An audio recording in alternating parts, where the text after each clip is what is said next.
Oh my god. Hello gamers. Isn't this crazy? We're here. We are here at Sligold's. We're at I think this is our last match of the Swiss pools, if I'm not mistaken, maybe, It is possibly. indeed. It is the Alrighty. regular season finale, ladies and gentlemen. Get excited. It's going to be a fun one today. We made it all this way here, all of these races, so much Sly Cooper content, and we're finally at the end of the Swiss pools. The next few matches will be in a slightly different format, but before I even talk about that, hi, I'm Sonic. Oh, that blue hedgehog again, of all places. Okay, I won't be running that joke dry, but I had to say that at least once. And hi, everybody. I am Shadows, going to be co-commentating with Mr. Sly Sonic over this wonderful match today. Happy to have all of you along for the ride between the Gungathal Sabres and the Venice Vipers. Sonic, Yeah, why don't you tell our audience a little bit about what's at stake today? Alright. Well, this is the Sonic X Shadow Generations comms that everyone has always wanted in their life. But we have our racers here. We have the Gungathal Sabres. We have Alapo, big fan. Remo, big fan. Ison, big fan. Against the Vipers, the Venice Vipers, we have Knuti, big fan of Knuti. We have Gandhi. I'm a massive Gandhi fan. And Powerman, I'm a massive fan of Powerman. This is a stacked lineup for all of the races here, and it's going to be quite an interesting battle here. Both the teams are 2-1 in terms of their wins and losses across the Swiss pools, so someone's going to get their streak broken today. Yeah, it's going to be an unfortunate end for one of these two teams today, and also, unfortunately, one of these two teams is going to be at the mercy of the leading team once we get to the wild card stage of the playoffs, as I will refer it to. As some of you may or may not know, our playoff fray is largely locked into this point. We have our 6 teams all set up. The only thing left to decide today is who is going to be seeded where. If the Sabres come out with a win as we begin the picking and banning phase in just a second, if the Sabres come out with a win, they will be the 3 seed. They will have their choice of the 5 or the 6 in the wildcard round. If the Vipers win, that honor will instead go to the Buccaneers. The loser of this match will be the 5 seed no matter what. Ooh, it looks like we already got started. Alright, we see a 2-3 ban, a 2-5 ban, a 3-5 ban, and a 4-1 ban. Pretty standard set. Pretty standard set of bans here, I feel like. Yeah, like, we have a very, very fair balance of players between the games, so I'm very interested to see how this is actually going to go off here. You know, the Vipers have their ban. I'm definitely very interested to see how this goes too. I feel like these are definitely 2 of the most balanced teams in the league, but I do feel like we have seen a format, as we also, interestingly enough now, we see the Vipers banning 4-5, despite that being one of Powerman's strongest selections there. And also a very interesting pick as the Vipers outright pick 4-3.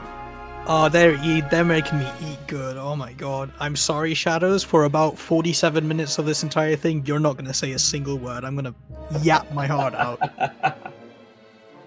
Some interesting bans here as well. 2-4, as kind of expected, not gonna lie. 2-8, also kind of expected. 3-1 and 4-5. Yeah, that's a pretty all-round standard sort of ban phase. And we get our next pick here, which is 3-2. Australia again. Yeah, Australia, I feel like that's been a very popular pick for a lot of teams in this tournament. I would imagine, based on what we've seen so far, Ison's going there for the Sabres, and I would imagine Nudie's going there for the Vipers. And then that would leave, I guess, what do you think is going to get picked that's left? I would imagine, unless the Sabres just completely blanket Sly 2, which I don't anticipate, that they're going to try and get one out for Alapo, since that's what he's largely been doing. Yeah, Alapo is pretty all around. He does Sly 2 and Sly 3, but it looks like Vipers have banned Sly 3 except for Sly 3 EP6 here.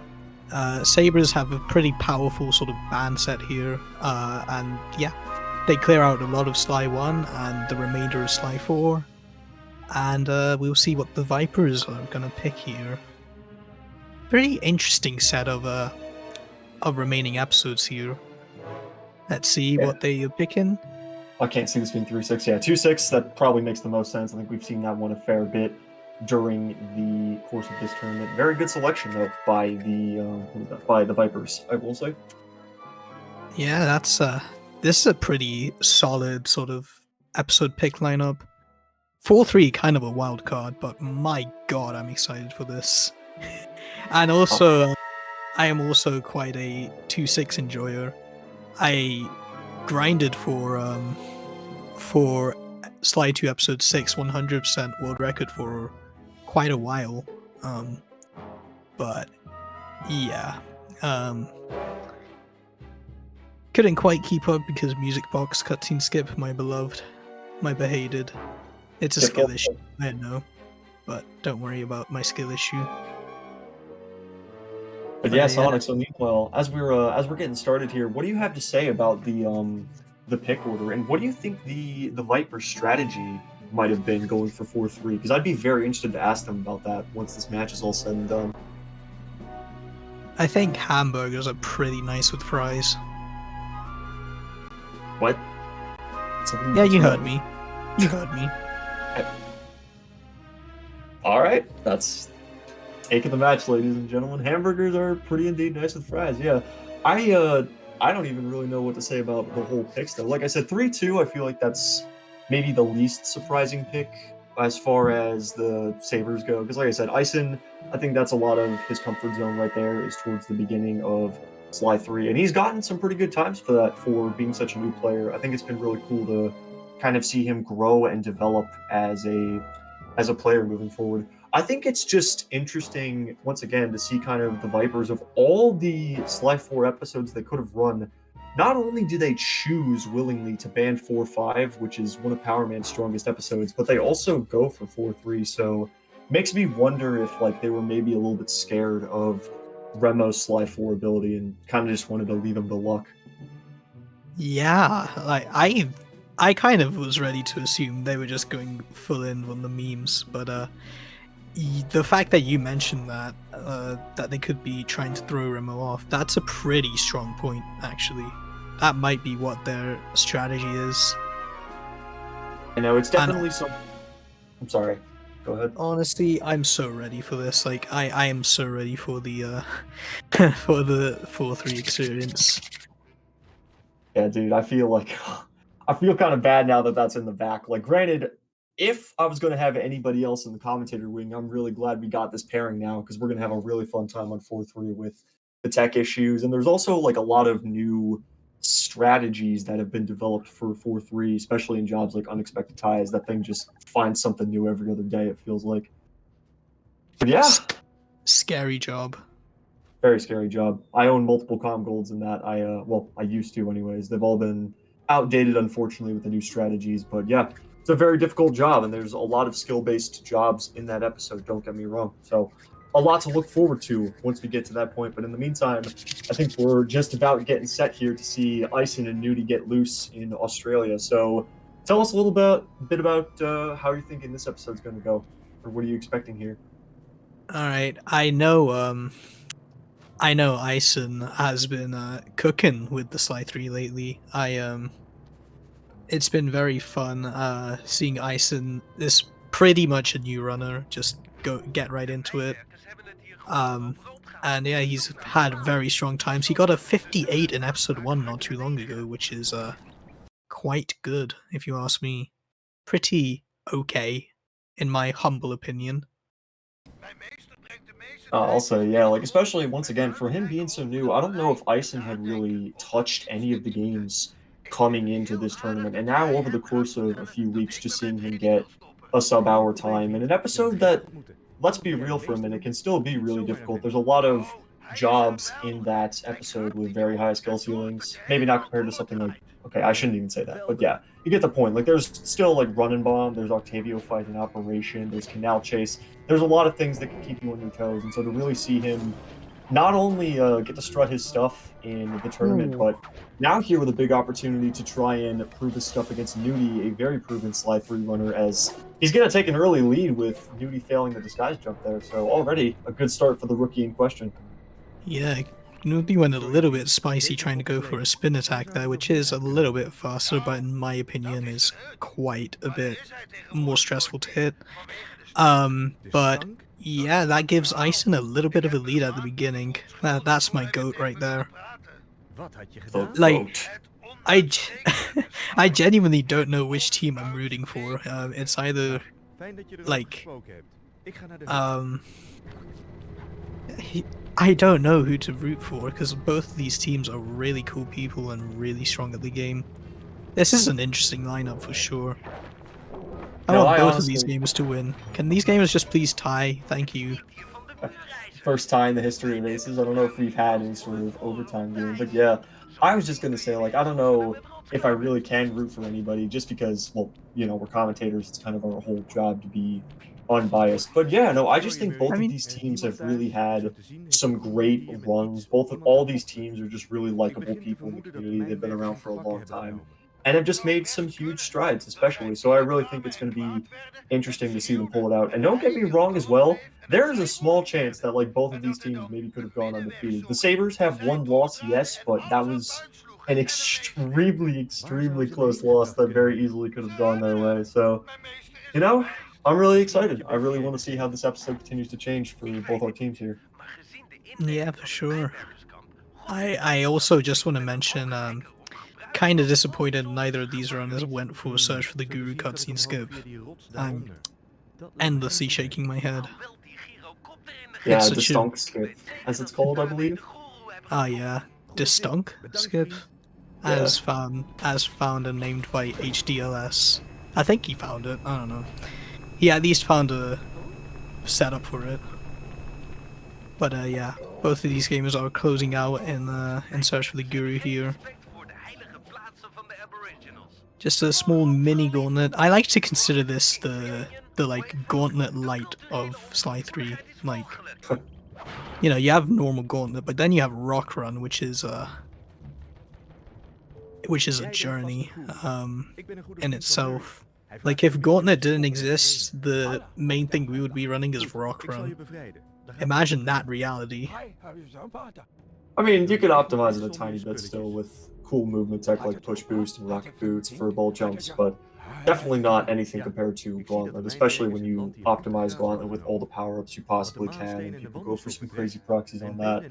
I can't imagine Rock Run being quite on the same level, but definitely still a pretty fun job, both in the 90% run and for the MTS. So it's cool to see both these runners pull out pretty good times there as Nudie actually pulled a little bit back there. He got the lead back slightly, but still a very close race to start. Tell us a little bit Yeah. about the day one jobs. I'm thinking trucking is probably going to be the biggest divergence, but what do you think about that? I mean, yeah, big truck is just sort of it is what it is. But I think before that, there's like there's going to be a very strong play from Knuthi, obviously, because he sort of optimized most of this game to death.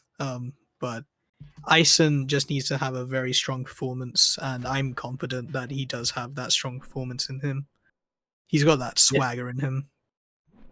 as you would say, he's got ice in his veins. Okay, sorry, had to make that joke. Very funny, but yeah, no, like I said, Ison, this is the reason why this whole team aspect is very cool. Ison, I still think, has definitely got some good runs in him, and especially if he can pull one out here. He doesn't have to get Nudie's world record of under 50 minutes, which, by the way, oh my gosh, Nudie, insane time. But if he just plays his game, he keeps it close. Don't get me wrong, he's got Alapo, who's a very diversified runner in the back.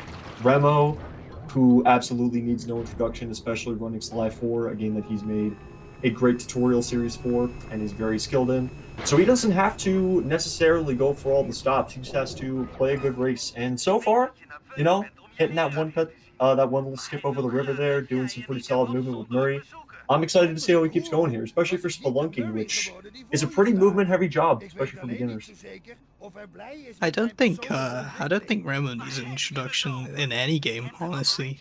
That's what I'm Even saying. Yeah. in even in Sly 1, he had a he had a very strong hundo run for the time. I'm pretty sure it was world record equivalent on PS2. So yeah, Remo is just the fucking goat. He's the goat. That's why he's the goat. Why he's the GOAT.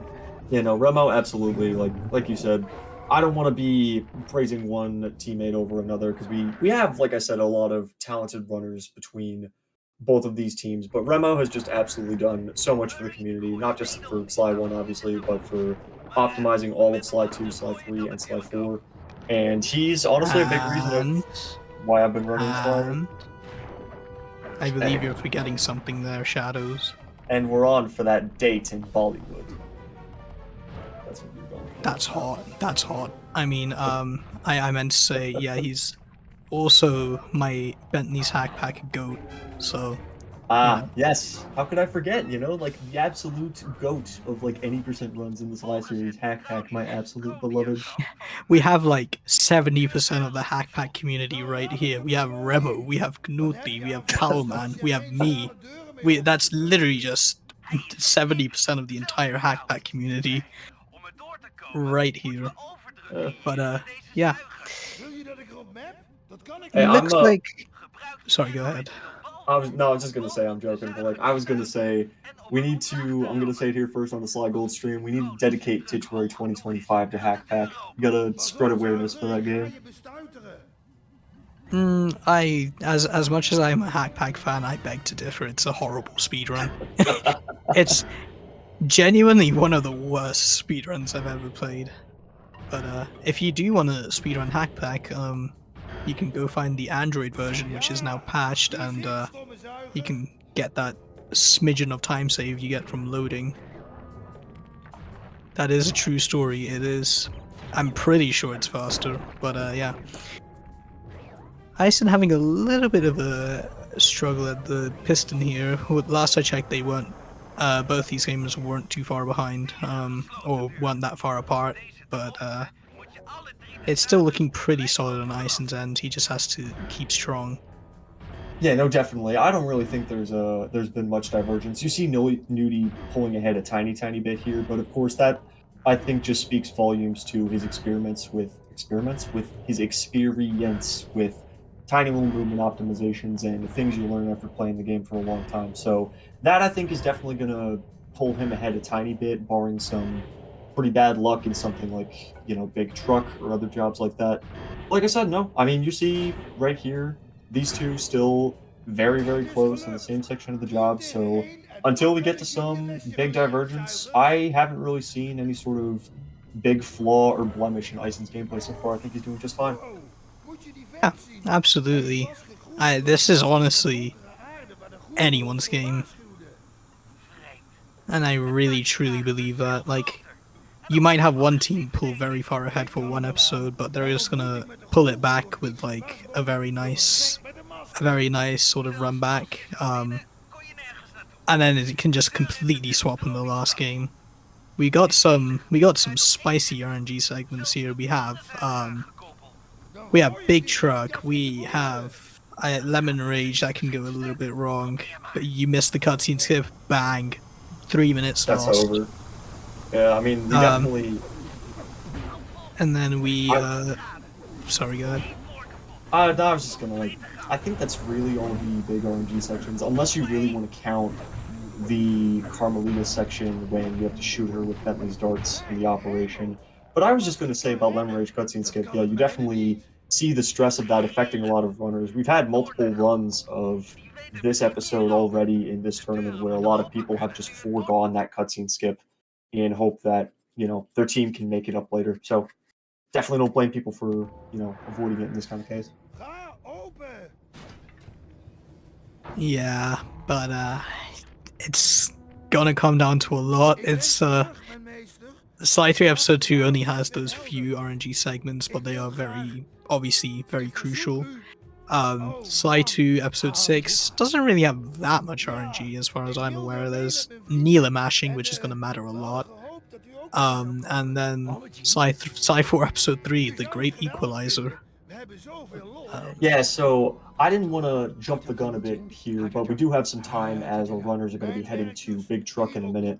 Something I kind of wanted to mention for being down the stretch. Normally when you see Slide 4 at the end of one of these tournament matches, people kind of just, shrug their head and say like, well, this doesn't have as much of a chance as like a Slide 2 or Slide 3 episode for Major Divergence. But Power Man, as far as I'm aware, he's still running on a hard disk drive, and Remo, of course, running on SSD and with a lot of luck on his side, that could very easily, create some pretty big time divergence. I'm not exactly sure what the time loss for HDD comes out to for episode 3 specifically, but Sonic, as somebody who is an episode 3 aficionado, such as yourself, how much do you think that's going to matter? Uh, it. I don't think it's gonna matter that much. I'm pretty sure HDD maybe loses 20 to 30 seconds. Oh, that's not as bad as I thought. Yeah, it's not as bad as the variance that the episode will give you. Is that's still gonna matter. Like, Power Man can get really good RNG and still sort of pull back the HDD time save or time loss even. But it's really episode 3 is just going to be anyone's game. I don't think hard drive is going to matter at all. I mean, it might matter for the final time. That would be pretty hype, but in terms of competing, hard drive barely matters. Like episode 3 to episode 3, someone on an HDD can destroy someone with an SSD with just good luck. And oddly enough, Power Man is the most consistent skip 3 getter that I've ever seen in my life. Which is I don't know how he gets it so many times, but yeah, that could happen. That could literally turn the entire match on its head if that happens. No, absolutely. I mean, that could, as you said, there's just like some huge variance there, and with something so rare especially, you can't really just count on blind luck. That's why Beaver and some other people spent so much time trying to develop huge skips for that, just for how invaluable it is to different amounts of times. So yeah, like you said, I do think there's a lot of RNG to be had that can be very impactful or not impactful in that episode, and I definitely think, yeah, with what you described, that maybe the HDD isn't going to matter so much as I thought. I think what's really going to come into play, kind of like you said, is the fact that Remo is just a very experienced Slide 4 runner. We're going to see if Power Man has any sort of rust with 4-3, what language he's playing in. I'm not sure how much that's going to matter. I know in the past he's run like Finnish and Russian, but we'll have to see how that turns out. So yeah, I think Power Man's a German enjoyer for episode 3, as far as I'm aware. You can tell that I know too much. I know too much of this, but yeah. I remember when I made a full spreadsheet analyzing every single any percent run for dialogue skips, and I also took note of the languages, and Power Man has had a variety of language PBs, so yeah, here we are in Big Truck. Knuthi getting a pretty ideal setup here. Obviously, he has that tons of experience with dealing with Big Truck, but Ison is it's very much not behind at all.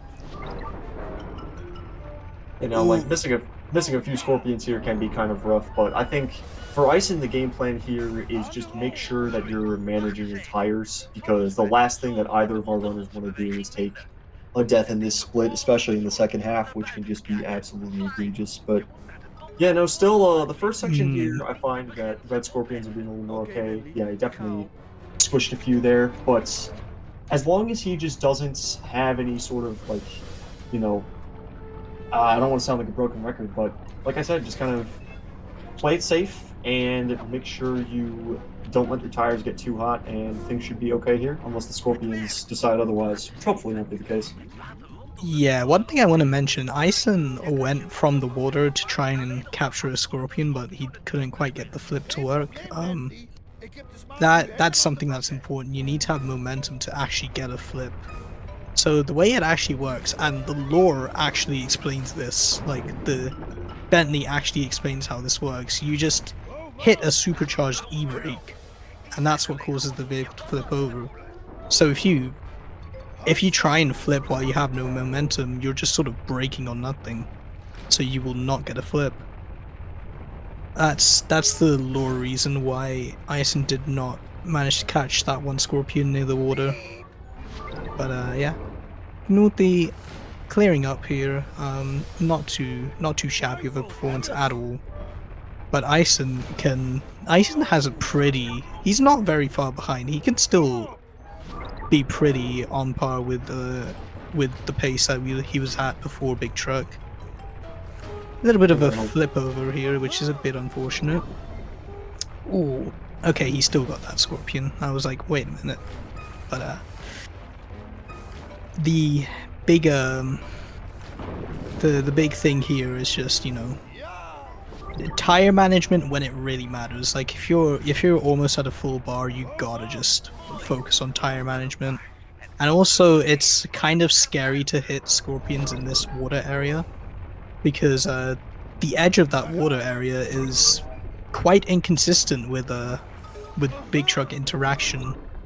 And by that, if you ever want to get a flip or like a really high proxy with the Big Truck, you do it on the edge of that water, edge of the water thing. So yeah, now on the left here, we're seeing Ison. Kind of what you're talking about is not having a whole bunch of red scorpions around, so just trying to really focus on tire management to keep it down. But yeah, we've definitely seen enough certified Big Truck moments to understand, well, not really even understand how the flips go, but it's the last thing that you want to see happen to anybody. I actually wasn't really too aware of that, funny enough. I guess I didn't really even think about how that center of the map was going to impact the gameplay. As Ison here, yeah, getting a little close with the tires, but looks like he's going to have enough scorpions to keep it down if he just keeps running them over. yeah, if I was Ison, I would have focused 100% on cooling down the tires, but he managed to survive that and is down at a comfortable temperature. One more here. Okay, he swerved over to the right there. I was direly convinced he was going to swerve over to the left, but he gets there and he is out. Out of the Big Truck. I honestly think those two splits for both our runners, like, they looked pretty comparable. Ison's first section was maybe a tiny bit slower because he crushed a scorpion or two, but once again, still doing perfectly fine. No fails in Big Truck, Yeah. and so yeah. Absolutely, this is still a very strong performance from Ison. He is keeping this, he's sort of maintaining the gap very well, considering he just got out of Big Truck, which is a very inconsistent split. He's doing really good for it. So let's go Ison. Ison is my GOAT. I am going to meet Ison probably in 3 months. Ayo? It's crazy. I'm also going to meet Alapo in 3 months. I will also probably meet Knuti in 3 months. And maybe Remo, I don't know. Remo, are you coming to Finruns? Please say you are. Thank you. I would hope he is, especially with... Big up Finruns. You know, if I had the means of traveling that far, I definitely would at least consider that too. We've got a lot of awesome people from Finland in the slide community, both prominent runners and people that you may not have met always, but definitely across the whole spectrum. We got a lot of people, and it's great to see a lot of variants in countries and runners be like that. Do you guys know Obama will be coming to Finruns? This is confirmed 100% real by Ala Musa in chat. Absolutely real and confirmed. Go Finruns. But yeah, Knuti here, he just opened the safe there. Opening both of these safes actually has a chance to hardlock, which I haven't seen in years, so it makes me wonder. We kind of always had the theory that if you go like really fast on the locks, you can hardlock the game, but I honestly, personally, have not seen that happen in years, and I've never had it happen to me, so... From my experience, the hard lock occurs if you open the safe, and when you open the safe, the little dial is still spinning. I have had that happen to me multiple times in Episode 1 Police HQ, and from my experience, when Carmelita runs out the door, that's a consistent hard lock. Oh, interesting. Don't know how other people's experiences have gone with that. That might just be like something with my PS3, but that's from what I've seen. Of course, for the sake of the race and for the sake of our runners getting PBs, I really hope that that doesn't happen to anyone. There's a chance that with Nudi's experience, he maybe perhaps knows how to avoid that. I'm not sure if he can take any special precautions to really avoid that besides just being careful with the stick. Looks like he opened those dials without much problem there. And we're also going to see Ison forego the one jump, which not sure how much time that saves, but not a bad decision at all. I think it only saves a few seconds in this case. Just kind of playing it safe. This job can definitely be very annoying and very frustrating if you haven't practiced it, but still gets out of the cave without much issue. Foreign stock. But yeah, as it's pointed out in chat, there is actually a chance that in this section where Knuthi is, one of the guards can die. We call that guard Bob. But yeah.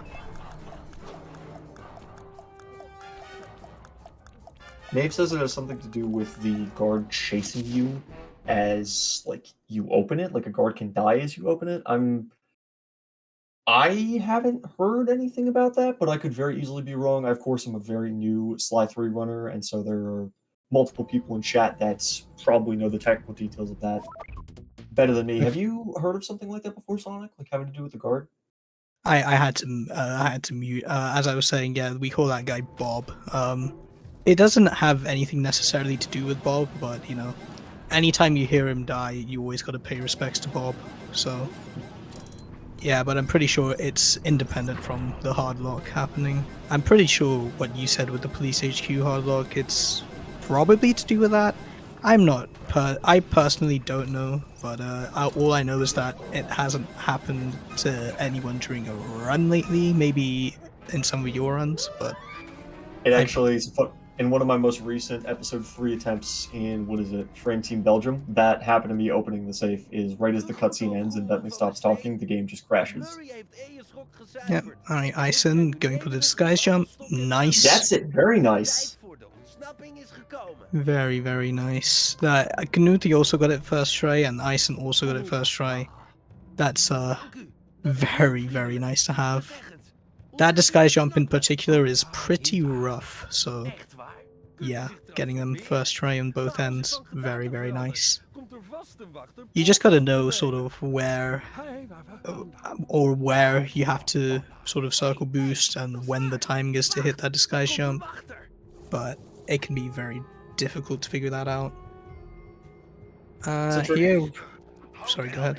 I was just going to say, it's a trick that can very easily get to you if you are not super familiar with exactly where you need to go. I always use a kind of visual cue, like when one of the hooks is spinning around a little curve there, you can do it. But yeah, meanwhile, we also see Nudie on the right here. I think he had a little bit of trouble with his super techie Bentley movement getting to the job, but I'm going to see if he's going to be able to get a few lucky guard spawns here. Looks like he's not going to be able to. So what else is there to know about this job, Mr. Sonic?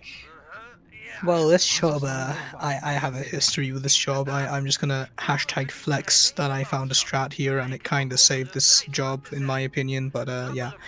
Anyways, yeah, the movement here is pretty standard. The important thing is, do not, and I repeat, do not adrenaline burst entering this job trigger. You will soft lock the game. That's a 100% guaranteed soft lock. No, it's funny enough, no, it's not. Is it not? I would know because by the grace of God, I adrenaline bursted into that trigger in my first ever any percent run, and Bentley jumped back up, and I watched the cutscene. I somehow didn't hard luck. Oh yeah, okay. It's like dependent on when the it's dependent on when you AB, I think, but most of the time when you're just sort of mindlessly doing it, you will fall off and you will get stuck. But I guess you guys are just gamers. I don't know. I'm, you know. I said, man, the grace of God. I really don't understand how I didn't hard lock there. Bacon was telling me about that right after I did it. Like, don't do that. It'll crash the game. And it just didn't. And apparently Nave has also done the same kind of thing too. But please do, in fact, take Sonic's advice. For those of you running episode 2, none of our runners did it here. Don't adrenaline burst into that trigger. It's not going to be fun, and you're going to be very annoyed. But at least you'll learn from it. You know, you'll maybe learn to never do it again. Yes, I hope. God, you guys are so hot. Anyways, here is this strat. You do that. Wow. Yeah, not much to really say about that strat. You just sort of hit the side and the hitbox is just horribly misaligned because great game. And with that, you can destroy the generator with just one guard. I remember when I found that strat. I'm proud of that strat. I'm giving myself a pat in the back. Good job, me. That was How's that really going? cringe. I'm sorry.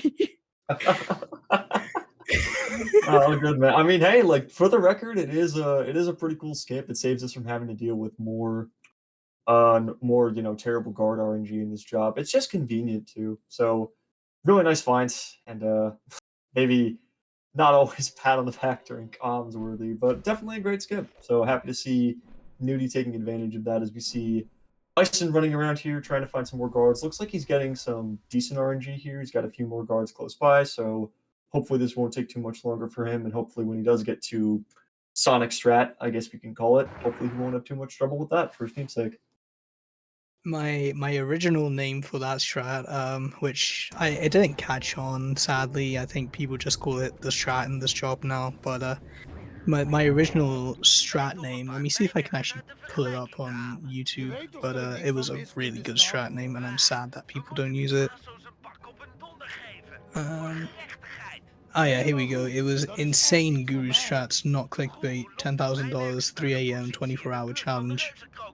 That was my original strat for this name. Sad I How would didn't you get that wrong. abbreviate that? IGSNC 10,000 3 a.m. 24 HC. No? It certainly is an abbreviation. No? As we see, No? yeah, No?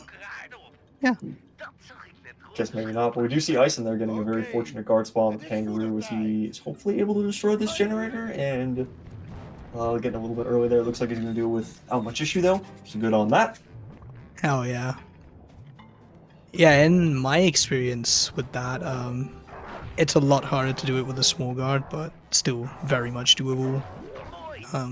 Flashlight guard, it's really easy to just break the generator since the hitbox is so big. But yeah, Hungry Croc here on Knuti's end. This is a split for sure. Bit of a few hiccups here, but fun fact, you can actually punch guards into the crocodile's mouth. All the game really checks for is the guard near there, and if so, then add one to the counter. And I believe you have 2 guards of leniency, like you can overfeed them by 2 guards, and then and you will still be fine. But yeah, here we are zooming through. Big flashlight guard. Well, Team regular Berserker size charge flashlight guard. Team Berserker charge in this episode is also really cool, just how it kind of differs from 80% and making sort of liberal use of it for this job. I feel like it's a Murray gadget you don't really get to see a whole lot. I think in some newer Sly 2 runs you might see it a fair bit in 80% depending on the level of the player. But it's just interesting to kind of see how Murray has 2 different like really cool movement techs in this game. Like Aboriginal Ball, we don't unfortunately have Turnbuckle Launch in this game. I thought that was a cool power up. But Murray still has some like really cool tech, and it's cool to see both our runners taking advantage of that. Hell yeah. But Ison getting into Hungry Croc here as Knuthi is finishing up this wonderful cutscene of Vor. I mean, getting the crocodile eats the guard. Knuthi accidentally hitting the safe house there. Or the thief net even. Same thing. It's in this game, in Sly 2 it's not a big deal if you enter the thief net, but in this game your inputs are locked until the thief net fully loads. Which is a little bit jarring. But yeah, we schmoob on through. You know, it's interesting to see the small changes that get made between Sly 2 and Sly 3. Some things that you may not even expect. It's kind of like they say, the more things change, the more they stay the same. Because I know in Sly 2, the loading screen for ThiefNet is just entirely fake. And so I don't know if somebody found that out in this game's development process. not something that they really wanted to fix. But hey, it's just something else to be aware of, and another learning moment for anybody who wants to pick the game up. As now, as we see Ison finishing up the job here, we head on to the most absolutely no cap exciting job that we will see today. The Claw. Everybody loves it. I'm excited. This is a intense one, you know. We're not only gonna see this once, we're gonna see it twice. Isn't that bonkers? Bananas? Absolutely bonkers. I'm so Absolutely ready. bananas, poggers, bonkers, bananas. We got some strats here. This has evolved since, I guess, 2021, I don't know. This has evolved a little bit. There are a few optimal strats to do this. And according to very important research, you can in fact softlock in this job if you kill the last guard too early in any of these sections. But to kill him too early is kind of, you know, going full ham. You like pick up a barrel, you throw it at the electric fence to kill a guard. Don't do that, pretty much, and you're good. There you go. Commentary for the claw done. GG's. How are you Woohoo! doing? How are you doing, Shadows? I'm doing great. This is a GDQ run. I would definitely say this is the time for donations, but unfortunately, we are not in a situation like that. But we are on a Sly Gold stream. The Sly Gold stream is definitely wonderful. So I guess we already talked a little bit about Lemon Rage, and we talked a tiny bit about Operation. Not a whole lot to go over there besides the Guru RNG once again and the Bentley section. How do you feel about the matchup coming up in the next round between Alapo and Gandhi? Because I feel like that's actually going to be yet another really tight match. I think strawberry milkshake's pretty good. I think it's better than chocolate. Who's the strawberry milkshake? That Gandhi or is that Alapo? I feel like Alapo is a chalky milk kind of guy. So I think Alapo represents chocolate milk. Gandhi, on the other hand, I don't really know if he would strike me as a strawberry guy, but for the intents and purposes of Alapo being the chalky milk guy, we have Gandhi as the strawberry milk guy. So that's where my opinion lies. My opinion on the flavors of milkshakes do not reflect my opinion on the runs. As in, like, I am not rooting for Gandhi because he is a strawberry milkshake guy. I am rooting for strawberry milkshake being a Gandhi guy. If you know what I mean. Well said. I feel like if our runners were flavors, I feel like a lot more people would prefer chocolate to strawberry personally. But I obviously, like I said, in the commentary booth, try not to have any sort of bias or any sort of leniency towards one runner.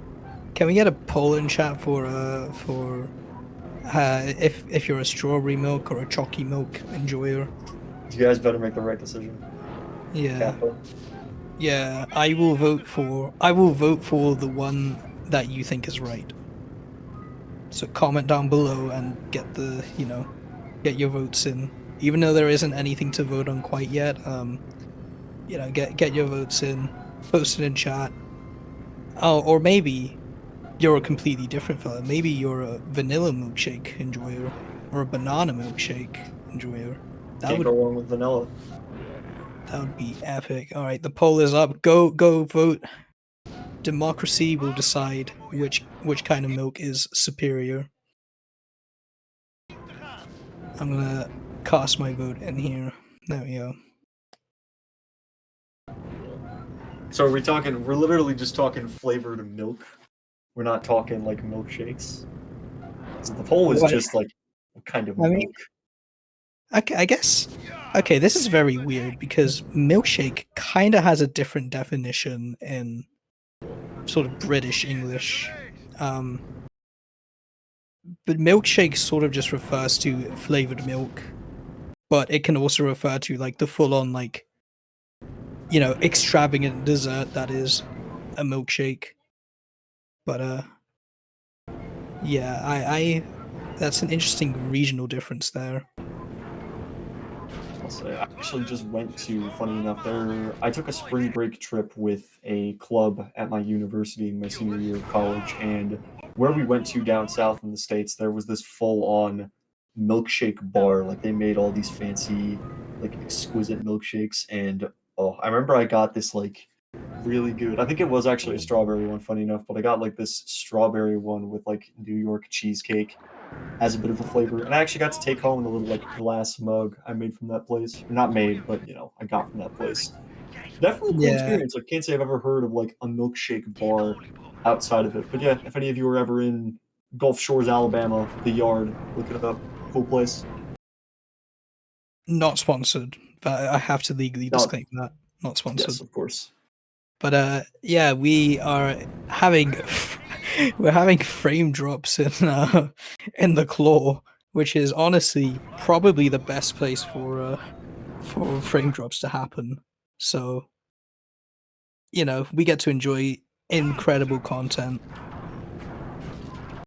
We just get to see all these like the wonderful photo shoot of these guards just posing as this beautiful generator goes up in sparks.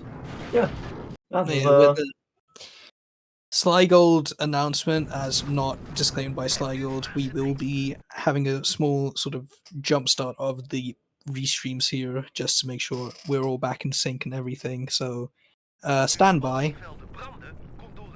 Don't pay attention. Don't look. Look away. Go stop looking. Look away. I'll tell you when you can look again.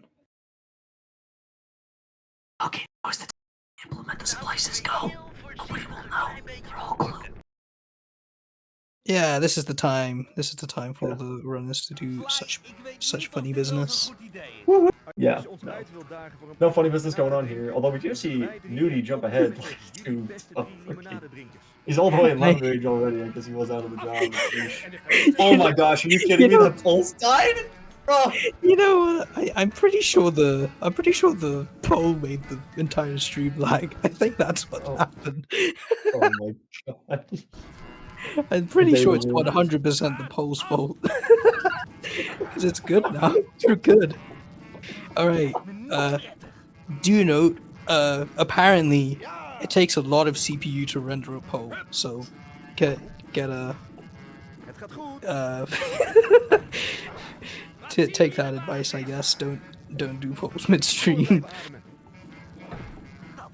Gosh. Vipers teleporting between problem, but jobs. what if we truly solved chocolate and strawberry are still undecided amongst the Slygold's chat? Yeah, no, there's a point here. Vipers are teleporting between jobs, and I hear Knuti has been working on a few practice tools. Little bit. You catch my drift, or you don't catch my drift.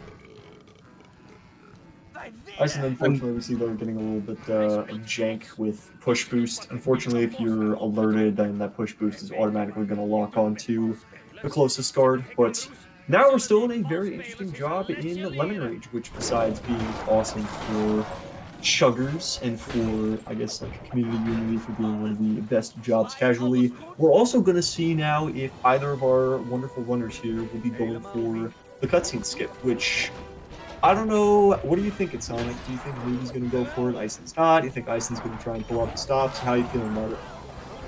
I am putting my money on Knuti going for the cutscene skip. There is no way he doesn't go for the cutscene skip. That's what I'm thinking too. I think Ison might have a solid chance if Knuti were to fail, so that might stop him from doing that, but I still feel like, he's got it in him to do that. We've seen Nudie also implementing some cool strats on the right, using Knockout Dive to immediately get stealth slams with Sly. Something I didn't think about, but Knockout Dive actually has like some really cool applications in this game. It's cool to see him using that. Yeah, Knockout Dive is pretty epic. I remember the mad grind in Pressure Ball that everyone did for some reason, and by everyone I mean Remo and Mapioto. I also tried to help, but I remember one day Remo was doing this Master Thief challenge and it was painful, and then I tried to play it and found out that if you take damage, the game just takes 5 seconds away from you for no apparent reason. And it made that IL very interesting. But let's We see. do see Nudie here attempting the cutscene skip. Looks like he's going to get that without much issue. Yeah. No problem for the current world record holder. Ironically, I'm pretty sure Knuti's world record might have missed it, or at least one of his former records missed that cutscene skip. In the bad way, I'm pretty sure as well. So there's some interesting little trivia there. But yeah. Knuti is setting up for barrel cheese, I think. There's a ton of strats you can do here. Oh, is he moving this clip? No, he's doing barrel cheese, so the sort of hitbox of the barrel lingers in that area around the barrel, so you can bait the guard to go there and he will get stunned. That was a very good barrel cheese. Ideally, you would get him stuck in a way that he just continuously rams into that barrel, but I think Knuti's not even attempting that. He's just going for one barrel cheese. I think he might. At the very least, he's gonna get him a lot. Yo! Oh he was going for the clip, I imagine, right? That had to be that.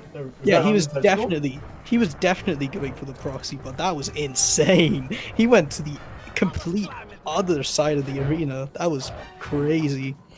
Unfortunately, that does actually sacrifice the cycle skip that you could go for there, but cleaning him out there. Very, very good. Very epic thing there. What? Where did Murray go? Do you see him in the back there? Oh yeah, no, if he still is scripted to go pick up the barrel if you hit the barrel early. So he just jumps over there. I've never seen that before. Oh my gosh, that's honestly kind of funny. But yeah, I think even without the cycle skip there, Nudie still had like a pretty clean fight. Still got him to hit those barrels quite a lot. So don't think he's losing much time there. Yeah. He got barrel cheese, so that pretty much nullifies, missing the cycle skip. So that's very nice. Let's see if Ison will do any sort of fun, goofy, silly haha strats. It doesn't seem like it, but looks can be deceiving. It looks like, in a way, it's nothing against Ison. I think if anything, the reason he might not go for this is just because like he's still a little bit new. Like the fact that he didn't go for the one jump in the first cave in Dark Caves would lead me to believe that he might not go for this. But I could be wrong. We'll see. Doesn't look like he's. Yeah, no, I think he's just going to play it safe, not take his health down, which is understandable, of course. Like I said, we've already seen multiple people forego that skip in this run, so no reason to put added stress on yourself, especially when you've got some very talented runners in the back, and especially when, all things considered, he has still played a very solid episode 2 for this race. Yeah, here's a fun fact for you. On the PS2 version, Lemon Rage cutscene skip is pretty free. Like, there is a very easy setup, and it technically, on like the technical level speaking, it's a very interesting skip. So what you do on the PS2 version is you die to the fire. That's all you have to do, and you want to have Sly and Bentley defeat a guard as you die in the fire, and for some reason Murray's death counts as like 5 guards defeated, so it decreases that counter and it skips that cutscene as a result because you die, and Murray's death counts as a sort of Murray's death counts towards the guard totals there. So there's a fun little strat if you got the PS2 version going. Doesn't make me think if BC PS3 might be faster, but that's a Bacon Man question, honestly. Maybe more timing is in order, but yeah, Murray, unfortunately, imagine if you're playing on PS2, he just gets absolutely bullied. First we like damage abuse and kill the guy twice, and then you intentionally kill him in this job, you hang him from a crane in operation. I mean, what are we doing to the poor guy? Poor Murray. Yeah, Murray has quite a journey. Let's see, surely Ison will line up for this. Oh, unfortunate. I personally always just go for the lineup of trying to get the guard stuck between the barrel and the wall. But yeah. We have Carmelita here. Something about bingo, I think. I don't know. But Carmelita will be the final boss of Sly 3 Episode 2. The final boss the final boss of the entire continent of Oceania, as Oceania will no longer be shown in this series. That's final Oh, boss of 06. Oceania herself. Is that a Sonic 06 joke? Is it? Oceania? What's it called? I don't even know what the frick. Oh my gosh, no, that's Soliana. I think Oceania or like something like that. It's a similar name. It's the province of 1984. Funny enough, at the very least, the name is very similar to that. What were you going for? I am not geographically inclined. I just went for the entire continent of Oceania, which Like, has many different names, I think. But as a kid, I always got very confused. And apparently, different countries have different definitions of continents as well. I myself, yeah. British, I know that there are 7 continents in the world. But I think different cultures see things differently in terms of what a continent is. We have sort of the awkward continent of Oceania, which is like basically just Australia, New Zealand, and like tiny islands. And then you have Asia, Africa, Europe, North America, South America, and Antarctica. Because that is also apparently a continent. See, and that's interesting actually, because I think in the States, at least where I'm from, we've always just said Australia as continent 7. We never really refer to it as Oceania. So yeah, I guess forgive my American ignorance for not recognizing that on the spot. But like you said, cultural differences. It's very interesting. Yeah, shoutouts to Tuvalu, who got the domain .tv and decided to sell it to many sort of media companies, including Twitch.tv. So big up Tuvalu for that one. Anyways, Carmelita, she is running. She is running. I feel like this section is something that can annoy a lot of newer players, especially if you are just throwing Dynamite willy-nilly, but Nudie actually taking advantage of a little bit of patience here.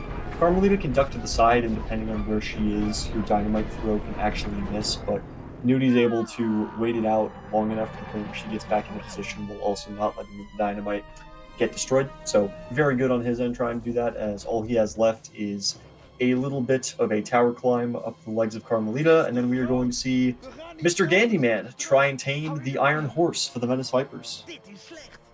Yeah, indeed.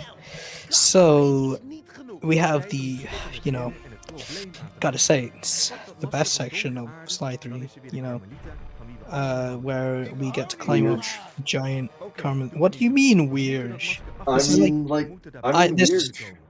This is my first, I think it's my first Slide 3 IL world record. I might be wrong, but actually, yeah, it was my my phone pointed at the TV type beat.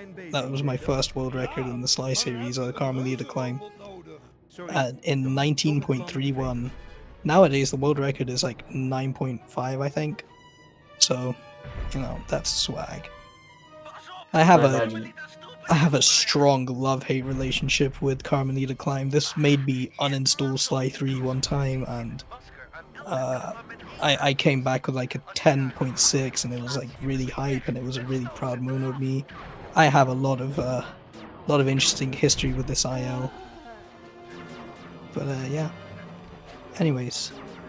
This climb can definitely be a little bit frustrating for sure, both in and outside of the Master Thief Challenge, but a little bit of practice goes a long way for it, as we are about to see Noonie turn in a pretty solid. Once again, I think his world record is just under the 50-minute mark, and he turns in, if that counter is accurate, a 50-24, and is going to send Gandy free to conquer the trains in beautiful Canada. So GG's to Nudie. Well played race. And now we'll have to see if Ison can handle shooting these darts at Carmelita, see if he can handle a few different spawn locations. Yeah, it's a very nice performance from Gungathal there. Very, very well done. 50, having a low 50 like that is not something to laugh at all. So big, not at all. Big up Gungathal. But now we get into episode 6, which is one of my favorite Scythe 2 episodes to run because, you know, the ending. Oh boy, the ending, we got the big mash, you know? Ice in there, unfortunately, just missing one shot. Looks like he's going to tag her on the second one, though, so assuming he's safe on the platform, there should be all good, and he is a very safe man. Very nice to set up. But yeah, as Ison starts to clean up the operation here, Sonic, what else can you tell us about episode 6? I know there's a handful of things that can go wrong in this episode. There's also quite a few difficult cutscene skips and whatnot that can really test a player's skills. You know what? I'm a believer in Gandhi going for bass skips. I don't think he will, but I just want to believe. I just want to believe he's going to go for bass skip, which saves a whopping 3 seconds every time you hit it, but it's frame perfect. And it involves you charging up and pressing circle on the frame you get a charge, cancels the animation of you picking up the bass blueprints, and thus bass skip. The first one isn't worth it. I mean, it kind of is, but it's not very worth it. Not in a race like this, especially when John Basson is right there. And correct me if I'm wrong, but I think at any point in that job, if you get spotted by Basson, you fail and have to redo the room, if I remember correctly. Yeah, if you get all 3 pictures in, I think you're good, but yeah, getting caught by Basson is not fun, so don't do that. I've done that many times where I've square boosted in front of something and he immediately turns around, which is not fun. This room, it doesn't matter, you just go for it. And then yeah, now we get to do the big slide here. Also, yeah, for some reason, it's very misaligned as when Sly gets out of the sort of the bass skip animation, or the bass skip? No, the bass pickpocketing animation. Ooh, we got the swag movement here. Dude, this is like one of the best applications of stealth slide I've seen in all of Slide 2. That's just such amazing movement. There is a clip from Ricky when he ran this episode where he hits that stealth slide, he hits the stealth slide square boost, he hits a ass slide, he hits a square boost frame perfectly, and he ass slides again and he hits another frame perfect square boost. Pretty good clip, honestly. If you can find that clip, very good clip. Somebody could probably try and pull that out of like the clips in Discord, or maybe it's one of the more viewed clips on his channel. Even if somebody could pull that out, I know exactly what you're talking about because I've seen it, and I think Ricky actually owned the episode 6 world record for quite some time, and if not, then he may still own it, but don't quote me on that. Yeah, he has had it historically, but I think Remo has it now, and Avain, also known as QDF, is pretty close behind, and Phobos also not too far behind at all. It's a very tight competition at the top there. Yeah, well, that's Slide 2 for you, you know, like with all the movement tech, this is by far one of the like hardest games to run in the series, but the skill ceiling is also through the roof, ironically enough, with it being called a skill ceiling. But still, it's just great to see that even 20 years later, I feel so old saying that, but 20 years later, this game still has such fierce competition with some great runners. As we see Ison begin to finish up here, and Mr. Alapo begins his quest through beautiful Canada. And do not worry, ladies and gentlemen, this run can still indeed PB, as someone would say. This run can still PB. So, Alapo, oh man, he's prepared a lot for this one. I saw him play Alpha Sapphire earlier today. He's ready. He's ready when he's got the Alpha Sapphire out, you know? He got I think, I didn't see if he PB'd that, but yeah, he's ready. He is ready to roll, carrying the Sabres here with his immense levels of practice. And, I would like to imagine that Alapo is just so like freaking practiced that he's got the Oras speed run in one hand and then he's just doing this in another. Yeah, I like cool to just that imagine he's dual wielding right now. He Exactly. actively has his 3DS open right now. He is clicking through Oras dialogue right now. But yeah, So GG's to Ison and Knuthi. Now that I stopped yapping, I got my chance to say that. Gandhi going for Spice in the Sky cutscene skip here. Should be fairly standard. It looks like a decent setup. But let's see. This can go wrong in many different ways. But Gandhi Yes, gets it. Very nice. He made the tutorial. He helped make the tutorial series for a reason, and definitely still got some of those moves that you would like to see. And thankfully for the Vipers, because they would like to have some of that right now. Would like to keep this cushion up and running. And while I'm yapping for a small bit, I said it in chat, but also once again, GG's to both Nudie and Ison. You guys played a phenomenal race, and happy to see you guys continue to go on with that game. So well played. I am surprised Alapa managed to slip past Bisson there. Bisson's vision, Bisson's eyesight is not that good, but there are times where he can just see you. It's crazy. It's very weird how his eyesight works. But usually, at least what I did when I ran episode 6, you can actually distract Bisson in a corner somewhere, and he will stare at it for a very long time before he goes back to his normal cycle. But yeah, I don't think Alapa did that, and thus Bisson was basically right at the door. Yeah, thankfully didn't have to worry too much though as he slipped by him. I mean, granted, like if you were frozen in ice for like how many, like 100-something years, I don't think my eyesight would be terribly good either at that point, which is a relief for speedrunners that he is less likely to catch us in that sense. As we see Alapo also taking advantage of that really cool stealth slide movement. That's awesome to see. Yeah, absolutely. I think my eyesight would be better if I froze it in place. Like, I don't think my eyesight would get better, it would just remain completely the same. But the world around me would be so advanced that you only need things to be very close to your face. And that's what my eyes are good for, apparently. I am nearsighted. Guys, post your glasses prescriptions in the chat, guys. Let's see if we can get some support for nearsighted people like myself. Any donations that go to Sly Golds are a direct contribution to getting Sonic a prescription glasses pair. I get mine for completely free, so. Oh, there you go. Look at that. We met the donation incentive, guys. Good job. Yippee. So proud of you guys, chat. Look at that. Didn't take long at all. Yeah, it was like it was immediate or something. Almost. And speaking of almost immediate, we see Gandhi here with a good fake floor, cutscene skip, and all. Cleans up this job, Spice in the Sky. Not too much to worry about there, as he's going to immediately transition into another fake floor and try to deal with Carmelita, which is going to be interesting. Gandhi got the nice little thing here where you can remain ledge grabbed onto the train. The truck is no longer with us, Sonic. We just left that episode. Alright, that was a very good thing that guard was not a duck, because if that guard was a duck, he would have absolutely broken the chimney there. Getting caught by that duck, I feel like, you know, you're sort of praying to God that he doesn't hit the chimney, but he will always hit the chimney, so, yeah. Very, very normal standard, friend in the need, great. I said the thing. I'm gonna go.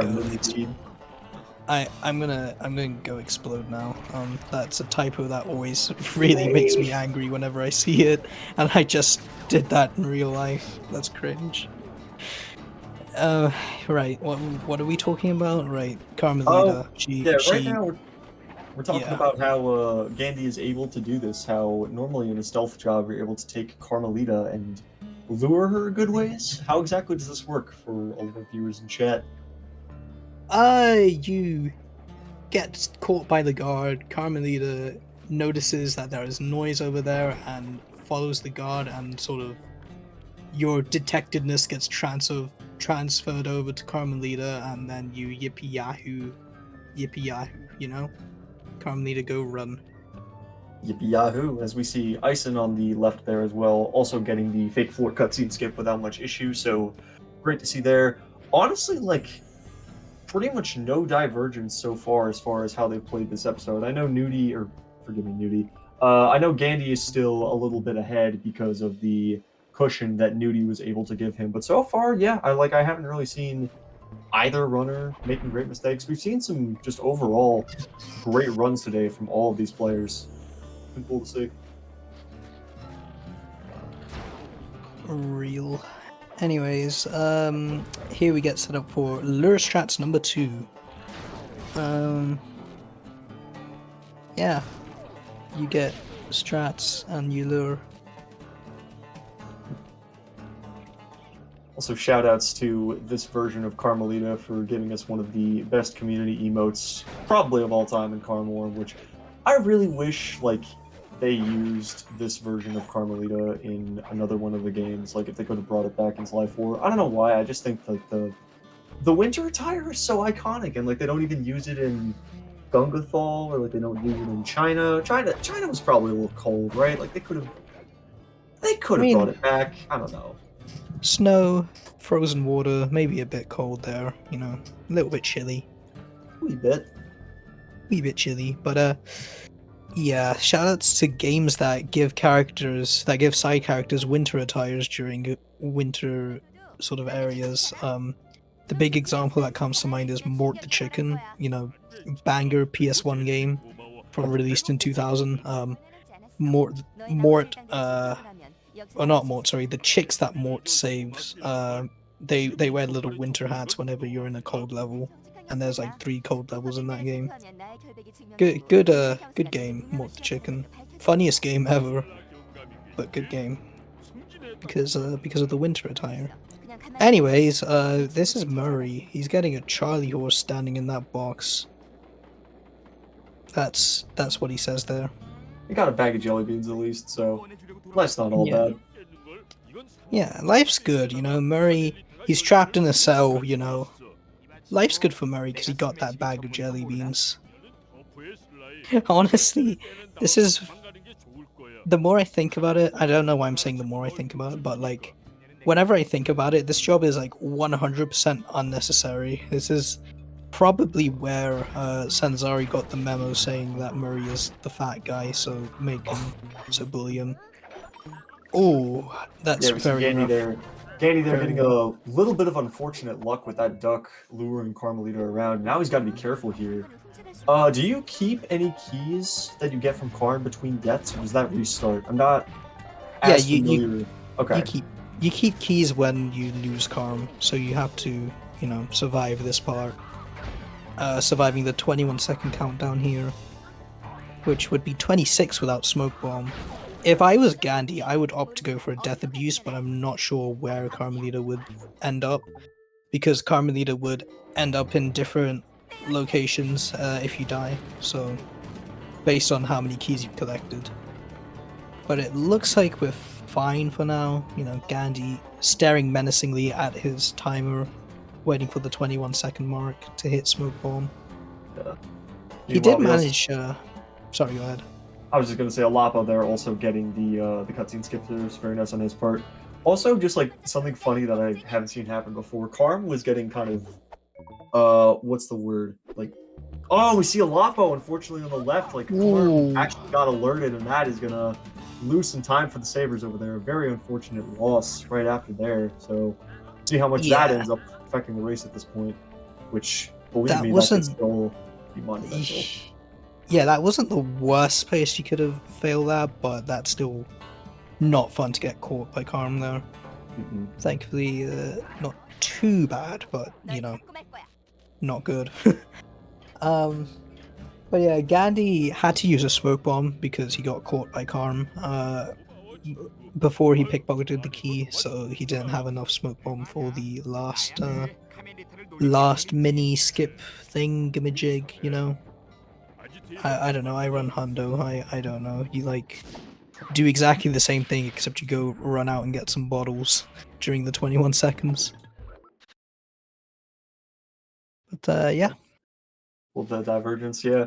I mean, if anything, I would think there's a chance that those two kind of time losses might just be close to breaking even, with Gandhi having some unfortunate luck with Karm on the guards and Alapo getting that fail right at the start of the job. Because like you said, I think you're definitely right. If he fails the job like right now, then that's going to be an even more monumental time lost. But I still think, all things considered, the two runners are still pretty close. So yeah, like this is what I'm saying. I know that you were saying that HDD and SSD might not be as big of a difference as some people anticipate for Sly 4, but that episode still has a lot of luck. And if this gap doesn't get much bigger or smaller, then we could really see some skill and luck alike really come into play for the time being. But of course, we still have quite a ways to go, as Gandy is going to make advantage of some cool Adrenaline Burst tech for the first train car. Bentley go bazoop, and then he place bomb because bomb fast. You know? That's Bentley movement. Knowing his Bentley movement. Yeah, hover pack in this game I feel like is so cool. As a kid, I remember I always didn't like the change they made to hover pack in Sly 3, where instead of it just being this like, I feel like it almost had more usage as a kid, because Bentley, like, hover pack is just like a little more useful. It didn't just feel like, oh hey, it's a little jump gadget like turnbuckle launch. It really was kind of its own thing. I don't know. Maybe we should do. Okay, I guess we shouldn't do a poll on it after what just happened in the stream. But I wonder if people have like opinions on that. Like, do you prefer Sly 2 hover pack over Sly 3 hover pack, or do you not really care? Yeah, I've always wanted to use hover pack a lot as a kid, but I just use it and I realize, oh, this is not good. But Sly 3 hover pack. Why? Who is biking outside? My God. Sorry if you guys can hear the biking outside, but You're all good. I can't pick it up. Oh, that. So I was just yelling at bikers for no reason. It would have been a lot funnier if they actually got picked up by Mike. Anyways, what was I saying? Yeah, Sly 3 hover pack, obviously required, but I can still hear them in the distance. This is really distracting. Sly 3 hover pack is a requirement, and we have a lot of use for it in the run because it's more snappy and instant, obviously, and it sort of effectively acts just like a quadruple jump, and it's pretty cool. I like that. I like that. Colon D. Can we get a colon D in chat? Smash like.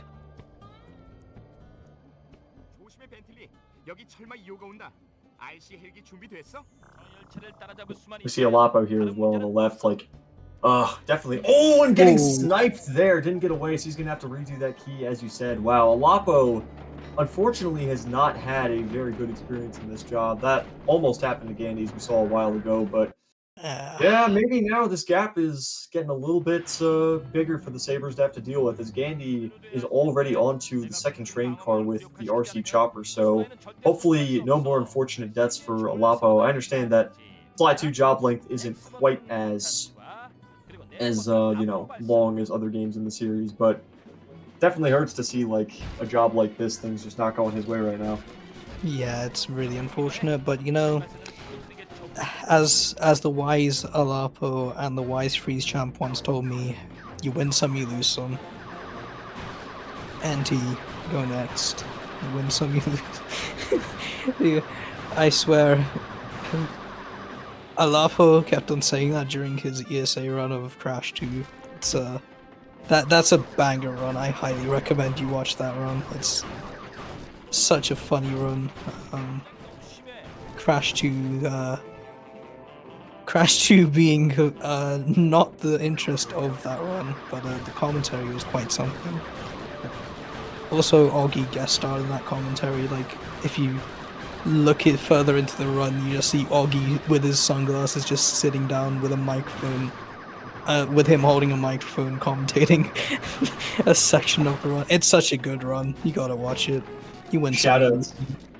Big shoutouts to Mr. Augie Arena. That definitely does sound great. And I guess we of all people would know that commentary can make or break a stream. Hopefully it is the former that we are doing here. But yeah, I think it's been a lot of fun so far, and I'm sure that's the commentary and the speedrunning were both notable parts of that run, especially with the very handsome Augie Arena in the back rocking the killer shades. It was certainly a sight to behold, I imagine. I'm just here for Sly 4 episode 3, man. That's my quota. I would have taken Sly 2 episode 6 in terms of, comms, but 4-3, I'm here for that. I'm here for that every day of my life. Yeah, no, I Let me feel that. check. Sorry, go I'm ahead. very fortunate that I got to commentate for one at least once during this race with Slink, because that's an episode that I've just absolutely loved running. I know some people aren't always a big fan of it due to some of the randomness of it with, things like the ICSS. I mean, that's not really random, but there are definitely some frustrating parts of that episode, and it's just great to see Sly 4 getting more representation overall. I know it hasn't always been the game of choice in this tournament. I know some people have been quick to point out that it's like probably the least good game to know in this tournament, but I don't know. I still think it's been great, and I'm really happy that we're going to get to see more of it, especially for 4-3, which has been picked a whole lot in this race. Just remember to breathe when we get there, Sonic. That's my one word of advice. We'll see. But I was gonna mention with aerial assault. Obviously, we're on Bear Cup CSS here, but with aerial assault, I just wanted to check the calm gold because for the longest time, Gnist has had that calm gold and it's just stayed there for several years. But looks like that's no longer the case. Unfortunate. It's over, guys. We should give Gnist his calm gold back. We should just revert the entire route of the game, just so Gnist gets the calm gold back. Just need to convert the route back to like what it was in 2016. Yeah, to the turnbuckle route, also known as the TB route, because back then we called it TB for turnbuckle Oh my instead of gosh. TL. Candy just abusing that poor bear, by the way, just yeeting it over the train, but guess it ends up working out. Yeah, The that bear, did not work out well for Gandhi. the bear didn't die, which is something that can definitely happen, and that is definitely not something you want to see. Yeah, the bear's dying is actually kind of situational. Like, it will die to train tracks, it will die to water, but sort of any physical damage doesn't really, as far as I'm aware, it doesn't really hit the bear. But yeah, I wonder if explosive barrels might do it, but I don't think there's any nearby, at least. Maybe one or two in the side. Somebody Yeah. call PETA. We're talking about all the different ways to kill bear cubs live on stream. This is not right. You know, uh, yeah. There's no way TL has caught on. I agree. I'm pretty sure no one calls it TL, but we call, Trigger Bomb TB now. But in my heart, TB will always be turnbuckle. Big up turnbuckle. Well, I think Gandy there picking the wrong character briefly. Unfortunate thing for him, missing the square boost, but he's doing all right. Yeah, so I would like to also get a check on the time divergence here. I think now with Bear Cub kidnapping finished, I think the job gap now is 2. I'm not entirely sure of the exact time difference on the jobs. The Slide 2 is not my most ranked speed game, quite the opposite, in fact. I would imagine this is somewhere around like 3-4 minutes, maybe, if that. I'm not sure though. So probably around there. But yeah, we're cruising on through Alapo in aerial assault, go to job, you sort of wait, you place bombs, go to job. And a theft on the rails here, which is completely cheesed, unfortunate, but because I think theft on the rails is probably one of the coolest jobs in the series, but we just completely cheese it in the run. I think it's a very bold claim to say it's one of the cooler jobs in the series, but I stand by that. Kid me loved this one. I think a lot of us as kids like really agreed that this was one of like the best, if not the best episodes, like maybe in the entire series. For Sly 2 especially, I just remember like I love the atmosphere of a lot of the earlier episodes, like the nighttime of episode 1 with like the just like dreary darkness of episodes 4 and 5. But then you get to Canada, just like the music absolutely rocks. You have a lot of really cool missions like this. I just love this episode as a kid, like both casually and just seeing the applications of it in the speed run. Yeah, I can definitely see why this is a really cool one. And it is, in a way, it's unfortunate to see theft on the rails kind of get excluded like that, but speedrunners are going to speedrun. What are you going to do? Sometimes you just kind of have to take what's faster, take it with a grain of salt. Guys, we gotta do any percent no train skip. where the only difference is you don't skip the trains. That's my final message, you know. Ban glitch high jump, but only in the train section. Well, I get that still skips the operation train. That's unfortunate. Oh well. But no square button in Oh, any percent no square button, but only in episode 6. But yeah, jeez. we zoom on through into Operation Choo Choo. Now, what I'm going to do is I am going to pull up the dummy stream channel because I want to hear in on this smashing. Like that should be restrat. For those of Why you did I who, type restrat in the URL? My God, jeez, washed. You I know, for those cannot of you type. who are probably not aware, Sonic is far and away one of the better mashers in the community, and you will see that if you have seen any of his runs in 4-3. The man is just pretty crazy at doing that. As we see Alapo also try and attempt this Berserker Charge cutscene skip for, what is it, Bearcut Kidnapping, I think the job's called? See if he gets Alright, this does in. Gandhi get the skip? Come on, Gandhi. Ah, Alapo, Gandhi does not get the early train skip. If you mash square there, you just walk on top of the train because, yeah, you know. yeah, Gandy, yeah. I feel like this has been a sort of strange exchange for both of these runners as far as how this episode has gone. Once again, I feel like Alapo, outside of the unfortunate mishaps in A Friend in Need, I think this has been a pretty solid performance in a lot of these episode 6 jobs. Gandy, I don't really recall seeing any huge blemishes besides, once again, maybe the unfortunate duck interference in also in A Friend in Need, but once again, that's not really within his control. But how have you felt about the episode so far, Sonic? Uh, few meltdowns on both ends, but still pretty much maintaining a similar gap in time with between both the runners. But yeah, this is where it matters, mashing time.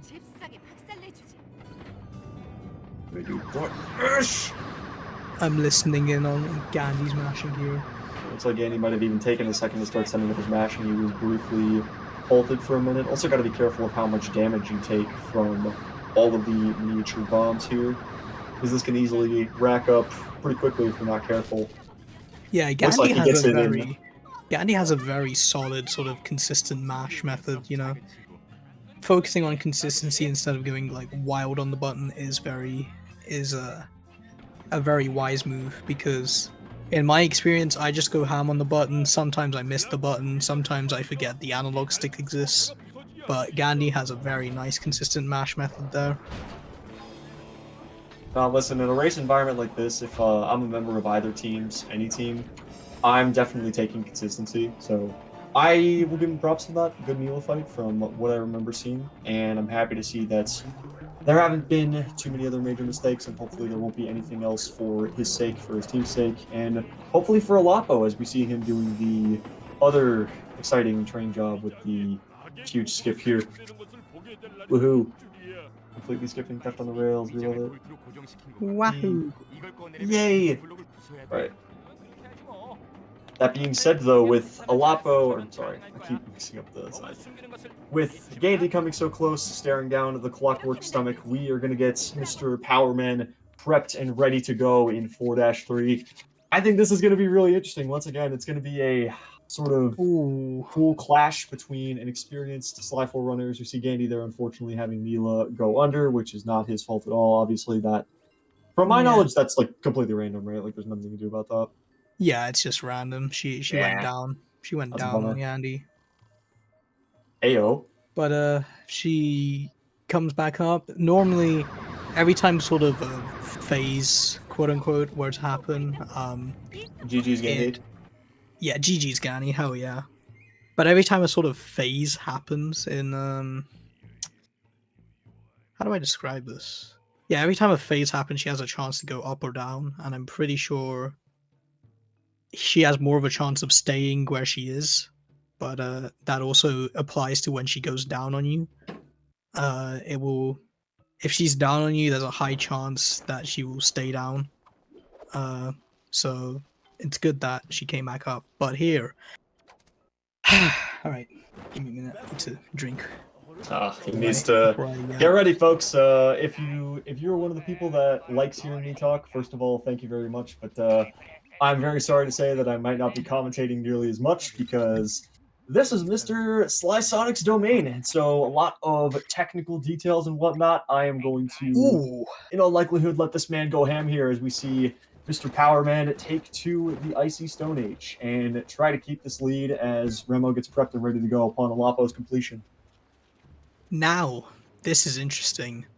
Powerman, I did not expect this. I did not predict this. Powerman is actually playing in Swedish. Now that is interesting.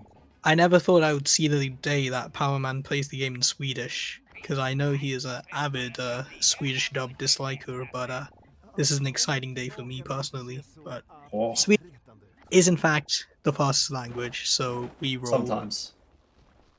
And in this episode, it's 90% of the time. Yes. Everybody's going to run in Swedish pretty much all the time because it's very rare that it's not the fastest language, but yeah. Yeah. Let me pull up Alapo's mashing here. Very solid, sort of. Very, very solid from Powerman there. Cannot complain at that at all. With the standardized route there of Stone Age. He forewent the weird rock jump, but I can't blame him for that. That could definitely be a little bit tricky, especially if you're not used to it. And I think it saves, like, how much time does that save exactly? I think you would know the exact number. Like 5 to 6 seconds. Yeah, that's what I thought. All right. Granted, there's a lot in Sly 4. I'm listening in on Alapo here. I'm going to listen to this mashing. All right, so as Sonic enjoys his button mashing ASMR, I guess we can talk a little bit more about the job that Powerman is currently heading into, that being Unexpected Ties, which, like I said, this job has changed a tiny bit with some optimizations that have been found recently by a lot of talented players.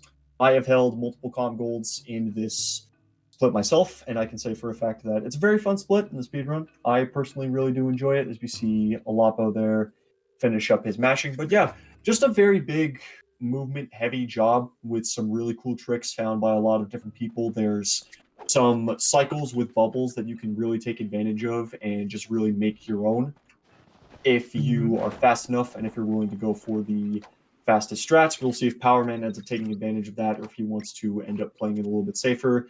And thanks to the combined efforts, I believe, of Jake and Hula, we now have a really cool route for the ending room where you end up saving Bob, where with some really cool jumps, you will be able to finish that room up a tiny bit faster than you normally would. That's something that you're going to see every modern day comm gold for that job end up going for. So yeah, a lot of really cool strats that we will end up seeing in that job should Powerman and Remo alike end up going for them.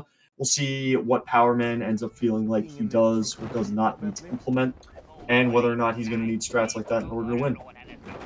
Yeah. Yeah. I want to put in a little bit of a note that Alapo, I know you guys can't hear it, but Alapo has a sort of inconsistent mash. He mashes really good, but he drops it pretty often. But yeah. That's my comment on his mashing. We will see if Neela goes down, where Powerman going for a very safe route in this episode, or in this job even. The beginning section there, not the beginning section, that section. Lapo unfortunately going down, or Neela, I'm sorry, going down on Alapo, but hopefully that doesn't make too much of a difference at this point. You know what I meant, alright? You know what I meant. You know what I meant. Alapo going down, my god. God. Oh. You know what I meant. You know what I meant. Okay. Yeah, anyways, he's done now. The run is over. GG's Mr. Alapo, and good luck to Remo. Great EP6 runs by both the runners. Just unfortunately, a friend in need being a very unfortunate turn for both of our runners. And don't look now, folks, but here comes the current world record holder for episode 3 of Sly 4. And this is going to come down to the wire. It's going to get really interesting. So hold on to your hats. You're not done yet. Powerman in the previous section there, he sort of went for a very safer route. I don't blame him at all, because the optimal sort of strat in that room with the flashlight guards where you climb up and you do the funny skip and the edge thing, that section can be very rough with the guard cycles, because if you get caught, it fails the job. But yeah, Powerman getting through that with a very safe strat. Remo going for rock strat, he's gonna miss the cycle, I think. Ooh, that's a very smart backup though.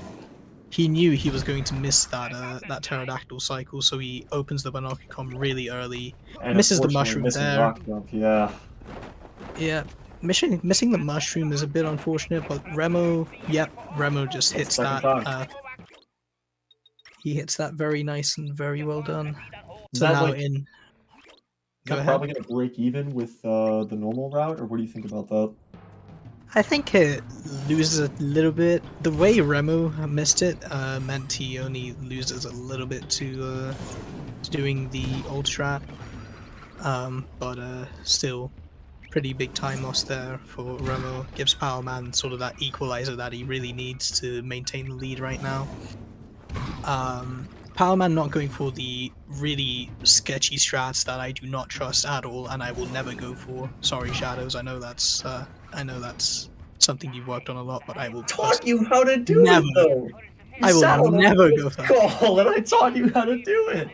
We sat in that voice call for like 2 hours, and I got okay at it, but I was like, no, this is awful. I don't want to do this anymore.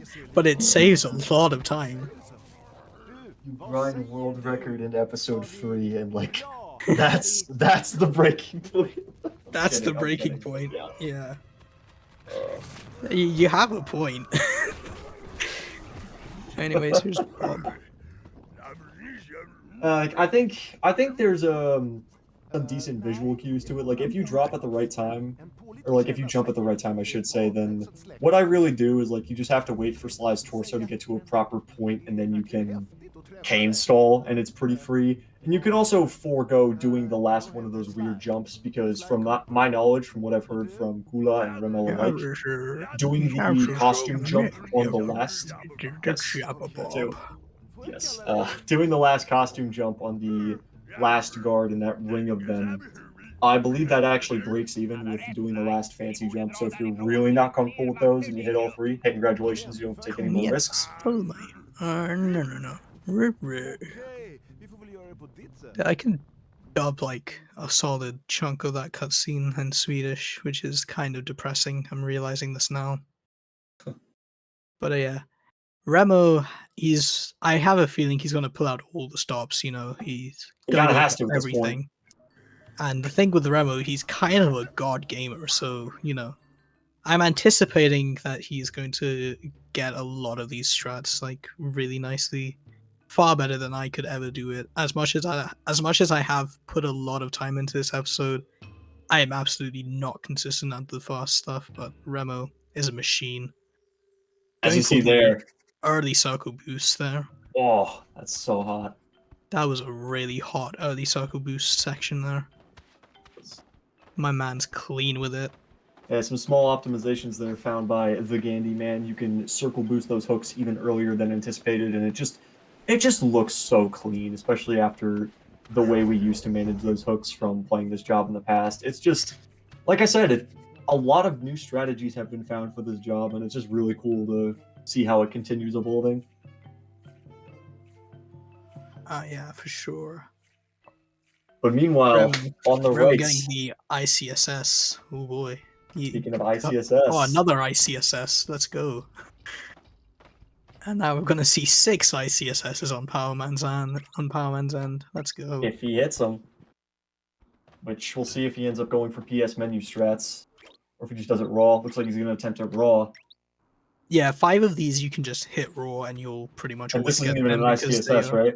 Yeah. Yeah, that's literally just... yeah. Cutscenes for whatever reason. But yeah, you can sort of go raw with 5 of these and you won't have a big deal. It's the 5th one that is, this is the 4th one coming up. The 5th one, for some reason, is the only actually frame perfect one, and I don't know why. Hold on for a second here. Is he going to get it? He's going to, looks like he's trying to PS menu this one to be absolutely safe. Yeah. Oh, big moment here for Power Man. There and we he's going go. to get it with the PS menu strats. Yeah, the up. PS menu strats, you gotta really go for them. It's a weird timing, but it is very consistent. So Remo Remo's also just going not full jumping off the blast. gears, which is like kind of wild on that. Yeah, Remo going full blast and getting it. It's yeah. Very nicely done by Remo though. Yeah, we get all 6 ICSSs on Powerman's end. Very, very nice. That's a very solid, 75 seconds saved. Compared to not doing any of them, I guess. It's pretty much the only requirement to run to get a decent time in this episode and this game, because that minute and a half or minute and a quarter saves it matters a lot. I think don't know it about- is still to this day the biggest skip in the game, maybe. But, yeah.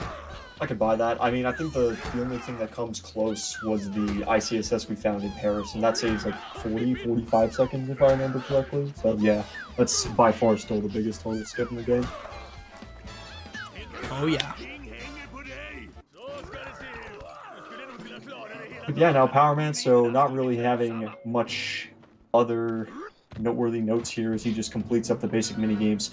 There is a lot of variance though in this episode when it comes to getting stronger, and there are some strategies that you would like to implement depending on how your RNG outcome goes.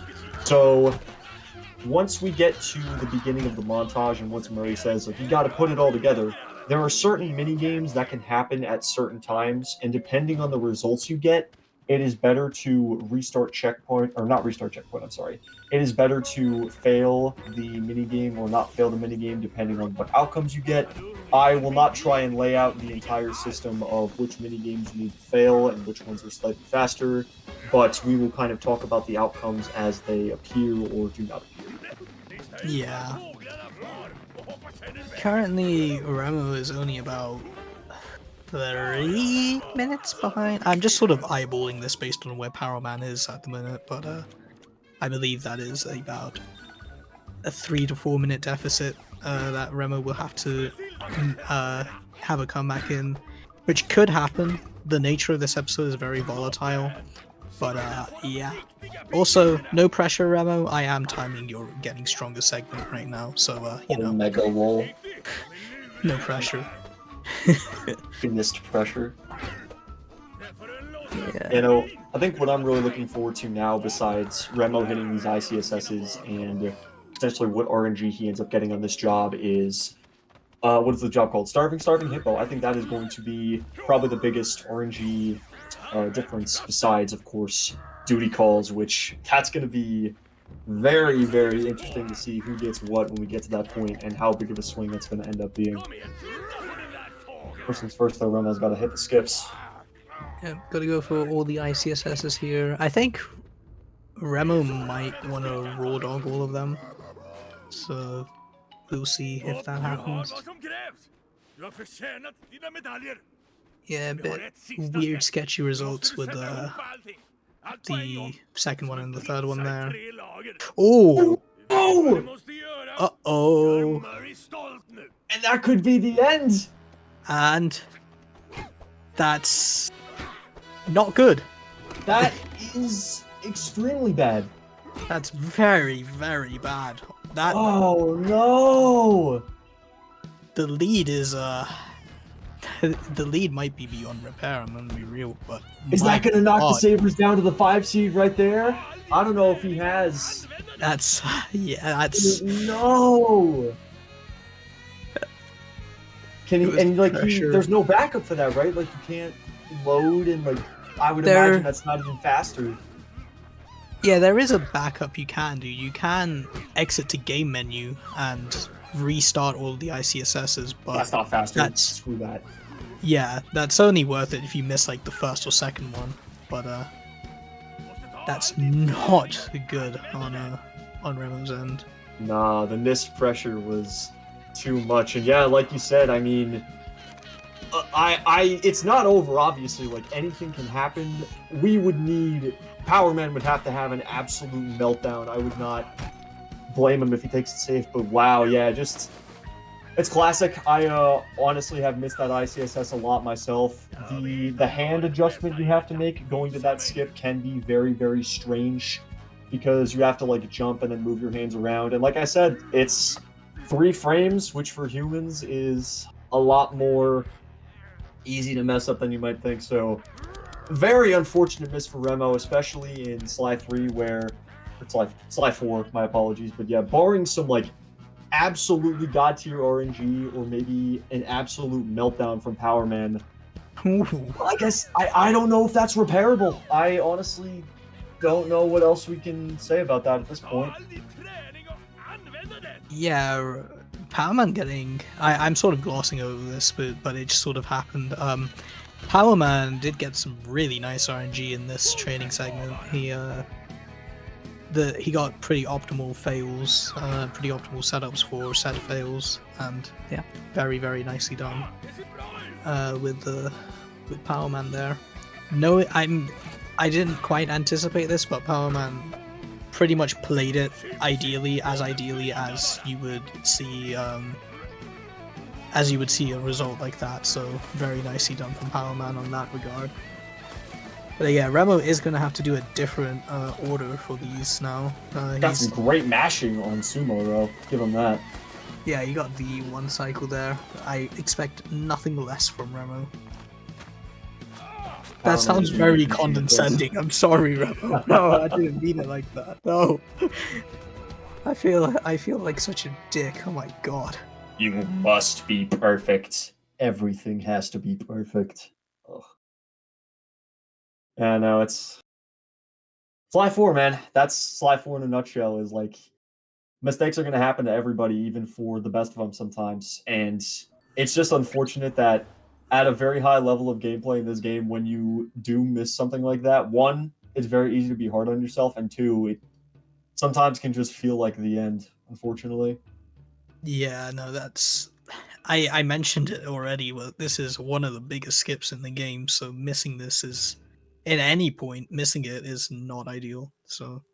Definitely not. I mean, even if you miss, like, the 1 frame and have to watch the 2 cutscenes, you're still losing, like, 30 seconds at that point, right? Yeah, something like that. It's, yeah. It's definitely not fun, as we see Power Man here approaching a, like, small RNG barrier. Not really. Depending on where that flashlight guard is going, these guards can be a lot harder to kill. Power Man actually looked like he got a really good cycle on that, though. The flashlight guard really didn't get in his way at all, and that's about as good as you can hope for. That was super ideal on Power Man's end. That was incredibly ideal. That's kind of insane. That's the cycle I got when I got Calm Gold for this split way back in the day. Yeah, that is insane. Absolutely. Wow, yeah. Power Man, once again, I'm not rooting for anybody in this commentary, but Power Man, I would like to say he's feeling all right about this. I remember just before the race and before a lot of these games, he was talking to me a little bit and kind of feeling down on himself about his skill level, especially with Remo's Sly 4 ability. But give the guy some credit. You know, he's done what he's needed to in this episode thus far. He hasn't made any huge mistakes. He got all the ICSSs, and he's holding it together. So if he can do that for another 4 splits, then that might be all he needs, even with some RNG. But we'll see. It's gone all right for him so far. Yeah, we will see. We will see if Remo gets the RNG that gives him triple sumo. It will be... There's this minigame, this baseball minigame, and then the target minigame, and then after that will be... If that one is sumo, then that's a triple sumo. Then yeah, that's the clarification for the bingo board buddies. So this one is going to be target, and if the next one is sumo, then Remo gets triple sumo. And yep, he got triple sumo. Oh my gosh. That is unfortunate. That's so unfortunate. Man, Remo, oh dude, I can't imagine what he's feeling like right now sitting there on this split. Especially because, like I said, missing the cutscene skip is already, like you said, it feels like you're just putting a hole at that point, but what can you do about this? Triple sumo as well, like pretty much the absolute worst you can get. Nothing else you can really do different then.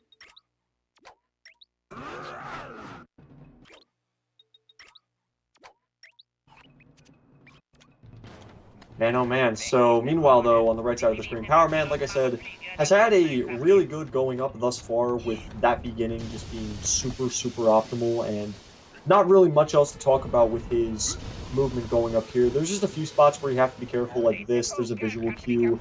I usually like to get Bob above that dark line there before you try climbing up, otherwise you're going to alert that pterodactyl, and that can be pretty bad, but otherwise the movement here is relatively consistent, and thus you shouldn't be having too much differentiation between this all the time,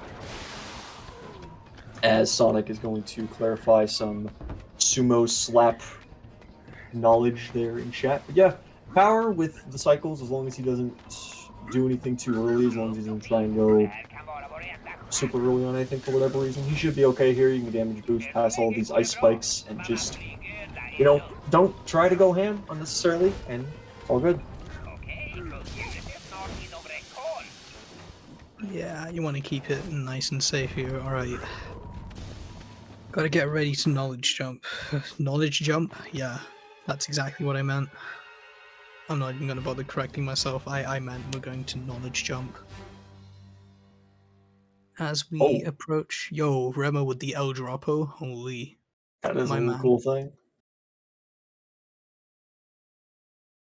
But yeah, so Sonic, I guess now while we watch Remo kind of clean up this job, as he's also going to get a pretty bad guard cycle there. That's kind of what I'm talking about, because now that this guy's going to shoot you, these guys are going to start running around, and it's going to be a little bit harder to kill them. But in the meantime, on a more positive note, what can you tell the stream about the Penguin RNG for Starving Hippo? We won't have time to tell everything, but Of course you know, not. Good Penguin job. pick up and then he goes somewhere and RNG. But I could go on about that all day. I'm just gonna do it as it happens, as Powerman enters the Split of Destiny. Yo, Remo also doing a cool drop off the wall there. I don't think I've seen that before. Yeah, it's a micro optimization. But from here, the Penguin can go to 3, 4, or 5. Looks like Remo's getting a 4 or 5. It's very hard to tell with that. He looks like he got a 4, which is bad. That's a 4 or 5 again. And you can get stuck in a 4 loop here, which isn't happening to Remo. He got a 5, which led him to get 1 or 2 here, which from that he got 2. I honestly think this outcome is pretty good. If you keep getting 1 and then back to 2, this can still end up being pretty fast. I'm realizing I don't know the runners' names apparently. Don't worry about it. I was gonna say something, but I figured, yeah. I was on a roll, okay? I rolled too hard. I rolled too hard. Yeah, Powerman seeing here getting some pretty good Penguin RNG, back to spawn 1 once again. So he's gonna restart checkpoint. If this goes back to 2 and not to 5, then we could definitely see this might end up being a really quick Penguins, and it looks like, that's going to end right back up at spawn 2, so he's going to have a perfect ending. He's going to be able to run right up that hill over to spawn 5, and that is one of the bigger RNG checkpoints for Powerman now out of the way, and so closing this gap even more on Remo with all that we have left. But Remo starting the next part of the climb here as Powerman. Powerman actually goes for the gamble. That's based as fuck, by the way. Yo, what?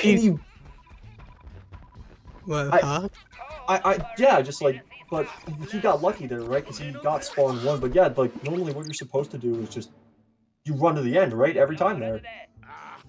You can, and it's faster than getting 2 again. But if you restart and get 1, that's faster. So based as fuck to restart on if the 4th one is a number 2, it's based of you to restart in that case, because you 50-50 it. You guys always gotta go for the 50-50. That's my tip of the day. And Powerman gets the 50-50, so swag movement, swag money. Everything going right for the Vipers right now.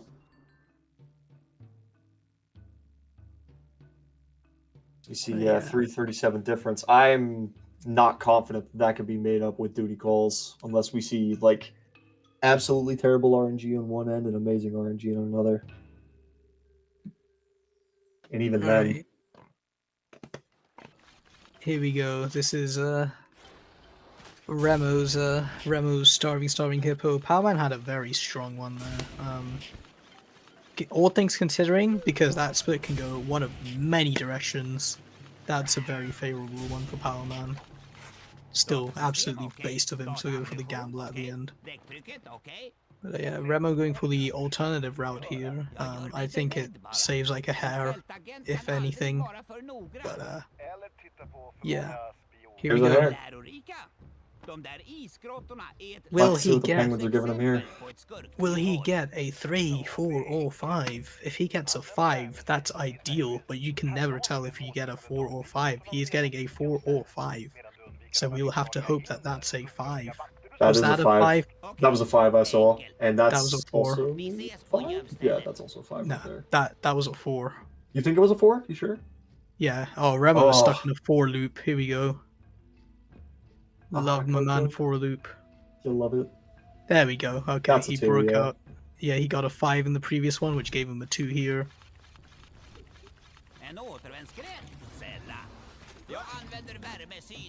Alright, nice manip on the penguin there. It can be very hard to deal with that, with Spawn 2 in particular, because they can run off in many directions, but you can sort of manipulate them to turn back around. Powerman missing the switches, which is a little bit unfortunate. And yeah, Remo getting another 2. This is a very straightforward, consistent pattern. If you get a 2 and you catch a penguin, it will give you 5. And then from there you restart, and if it gives you a 2 again, you just keep repeating. So that's a very nice, consistent rhythm pattern we can hope for. Let's see what Remo gets here. Yep, he gets another 2, same thing. And will Remo also go for the gamble? He's not a gambler. Like I know Remo. I studied the ways of how people play this episode. He does not go for the gamble. He is a certified guaranteed 5-er. Wait, no, he's going for the gamble. Oh my gosh, he is going for the gamble, yeah.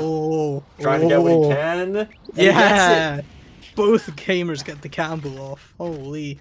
Yeah, pays off. Based. Shout outs to both the guys for playing a little more fritzy, which Remo, I mean, absolutely at this point we'll see what else he has available to him as far as his options, but you got to give the man credit where it's due. Like that cupcake. Go eat that cupcake, Murray. Yep, go on then. Stuff your gob. Yummy, yummy. Power looks like not going to have any trouble getting out of this room. That room can be terrible if you end up failing it once, but thankfully nothing wrong there, and a good spawn for the door. Hell yeah, that was a very good key section there. That section can go horribly, but good thing it didn't. So you call this split the graveyard of runs for a reason. Let's put it that way. Yeah, I have quite a history with this split. It's definitely one of the more harsh ones in the game, where if you fail, you're going to lose a lot of time and it's hard to claw back, especially in an episode run setting. See, Powerman. Is Powerman a quick sniper? That's the question. Quick sniping is a very sort of gamer strat where you can hit the Grizz as he's walking back and forth and it counts for an extra hit. Not going for the quick snipes, but getting pretty good RNG with the Grizz here. Let's see how this one will go. I would imagine he just like waits at this point. Only doesn't get that shot, which he doesn't. Yeah, he does not go for the sniper strats, but he is still getting a very, very fast Grizz section there. Very fast tagging section as Powerman. Oh boy. Exciting times ahead. I can't wait for this one. Yeah, this is where it gets interesting. So like I said, I mean, I don't know what the chances are at this point of this lead getting made up. Anything can indeed happen, but if Remo is going to get any sort of leeway, then this right here is going to be it. They're going to have to hope, if you're rooting for the Sabres, that this is not going to float the Vipers' boat, as I guess we could say. But yeah, oh boy. So this can be a very interesting leeway because the leeway between skips is around a minute and a half. I believe the lead currently at the minute is like 3:30 to 4 minutes. But that could also be, you know, anything could happen. That Remo gets perfect RNG, Powerman gets bad RNG, and duty call skips, and having a meltdown in operation. That would be what would have to happen for the Sabres to claw back here. But we will see what the spirits above have to say. So, first of all, here the Grizz. You see this little fella? He's walking around. He's being very funny. This first call here, no way to skip it. It just works a little bit differently compared to the other ones. God knows why. But if you want to pretend you can skip it, all you have to do is play in Svenska. Because the lovely people of the Swedish dub team dubbed this line completely incorrectly. And thus Grizz, instead of going on about, you know, I told you I need my eggs, the Grizz says, sounds like he's talking to the Paradox and there's trouble. Don't lose him. That was That's a what bar. Grizz says in the dub? That's a bar from Grizz, yeah. Oh my God. I never actually knew that. That's kind of hysterical. No, That's it's why so hilarious. Swedish is faster. Literally, that's literally why. Swedish takes that like 40 seconds of dialogue, you know, averages around 40-50 seconds, and makes it only 15 seconds. Ooh. I'm thankfully not getting egg rolled on the left. That can only really happen if you get in spires, but could have easily gotten hit there. Powerman, Alright, meanwhile, we'll that's the see. first. Yeah, I guess we're gonna see here if he's gonna get any sort of skip. I can't really hear him right now, but Yeah, it doesn't look like. Yeah, it doesn't look like it. Uh, Unfort, but it happened. very unfortunate. So for what it's worth, like I think these two are actually going to end up on the same job. The problem is Remo is still going to be so far behind as far as calls go. So. Yeah, I pulled up the restream so I can hear Powerman's at least. So yeah, I will be able to give instant feedback. Now, Powerman, the goat of Skip 3. Seriously. I don't know how he has gotten Skip 3 so many times. Will this be another time where we see Skip 3? We shall find out. As I swear, we wait for if he gets this in a race, do you know how insane this would be? This episode's been played like twice, which makes it even more incredible. Yeah, I'm anticipating this. I'm gonna hype this up so much, but it's just gonna be the dialogue cool. Alright. You never know. Out. You never know. Okay, he didn't get it, but Dang it. Oh! but you can get the weird thing that happened to you. Where's the guard gone? Where'd There's two of the meant to be guards a go? guard there. There's like, aren't there two? There's 3 guards along this bridge, but one of them is just gone. Well, that's oops. But anyways, as I was saying, oh yeah, here's another error from the Swedish dub. There's like 15 seconds of nothing at the end of this dialogue line. Yeah, which I think, isn't this the big reason why this skip saves so much more time in Swedish as well? Just because this call is like nothing. Yeah. The Swedish dub team really cooked on this job, like expertly crafted Swedish dub right here. Literally one wrong line and this dialogue line is just filled with 15 seconds of silence. But as I was saying, Skip 3 is very interesting because there's only one recorded instance of this, I believe, by Jürgen1254, my beloved.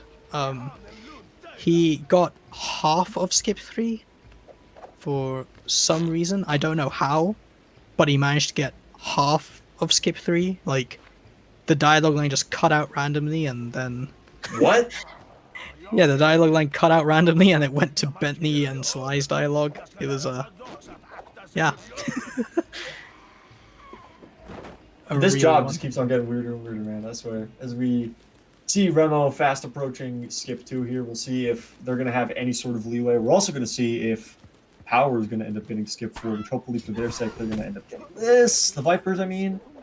Yep, Powerman gets it. There you go. and Remo does not get it. That's my professional analysis by looking at the restream channel and cheating. Yeah, big sad. So Power Man is going to be heading off there, and don't look now, folks, but barring an absolute meltdown on Power's end in operation, which with his experience, I don't anticipate, this might be curtain for the Sabres right now. And if you are a member of the Bloodbath Bay Buccaneers, you are absolutely licking your chops, because remember, a Venice Vipers win here doesn't actually get them the 3 seed, unfortunately, but it does guarantee that Bloodbath Bay will have the 3 seed, meaning they will get to pick and choose their opponents between the last two.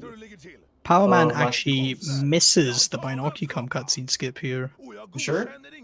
I'm fairly sure that's a miss, but I could be mistaken. You want the game to transition to cutscene as you're opening the Binocucom, rather than having the Binocucom open at all times. So yeah, this is anticipating to be a miss here.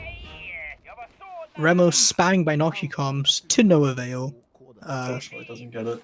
Unfortunate. But yeah, there's the Karin butt. That is a miss of the cutscene skip there. Which, so that's 10 seconds, I believe. Yeah, 10 to 11 seconds. But it's been years since anyone has seen Karin butt. We can let them have it this one time. Tell us all the episode 5 runners. They beg to differ. Yeah, no one should be able to see that butt, honestly. But gosh, I don't judge, I guess. And you were literally like gushing over Giant Carmen 3-2 earlier in the streams. I don't want to hear it. That's the only acceptable time that it happens. What do you mean that's acceptable? Why is that acceptable versus like skirtless Carm? Like, how is okay? I will not be allowed to elaborate on the Sly Gold stream. I was about to say I was digging myself a bigger hole, but then chat would have absolutely roasted me for that, so I'm going to refrain from that being what I actually said. And we're going to comment on how Power Man is moving on to Operation. Yeah, honestly, one of the best jobs in this whole episode, honestly. I honestly really like Operation Jurassic Thievery, both as a casual player and in the speedrun. I think it's a really fun job in the speedrun, in spite of it being so difficult, because it definitely can be really hard sometimes. Alright, Remo coming up to skip 4 here. Ooh, this is the big one. It saves a lot of time, very inconsistent skip. Surely he hits this one. Good. Power thankfully remembering to press circle there, that could have been disastrous. Whoa, guys, no way, Remo got it? No Let's way. Go. Hardest, biggest skip in the game, no way.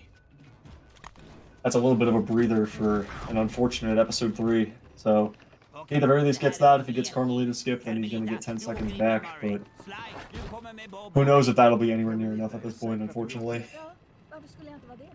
But yeah. Powerman also got my favorite skip in the game, the tiny little skip where you just run through the hinge of the door because it loses collision when you open it. And it saves like a second, easy clap. But yeah. Remo surely he will miss this skip and we get to see double butt. Torch, that's proper timing, he got it. I mean, yay. Cutscene skip. Yay. The furries are not appeased, we can pog.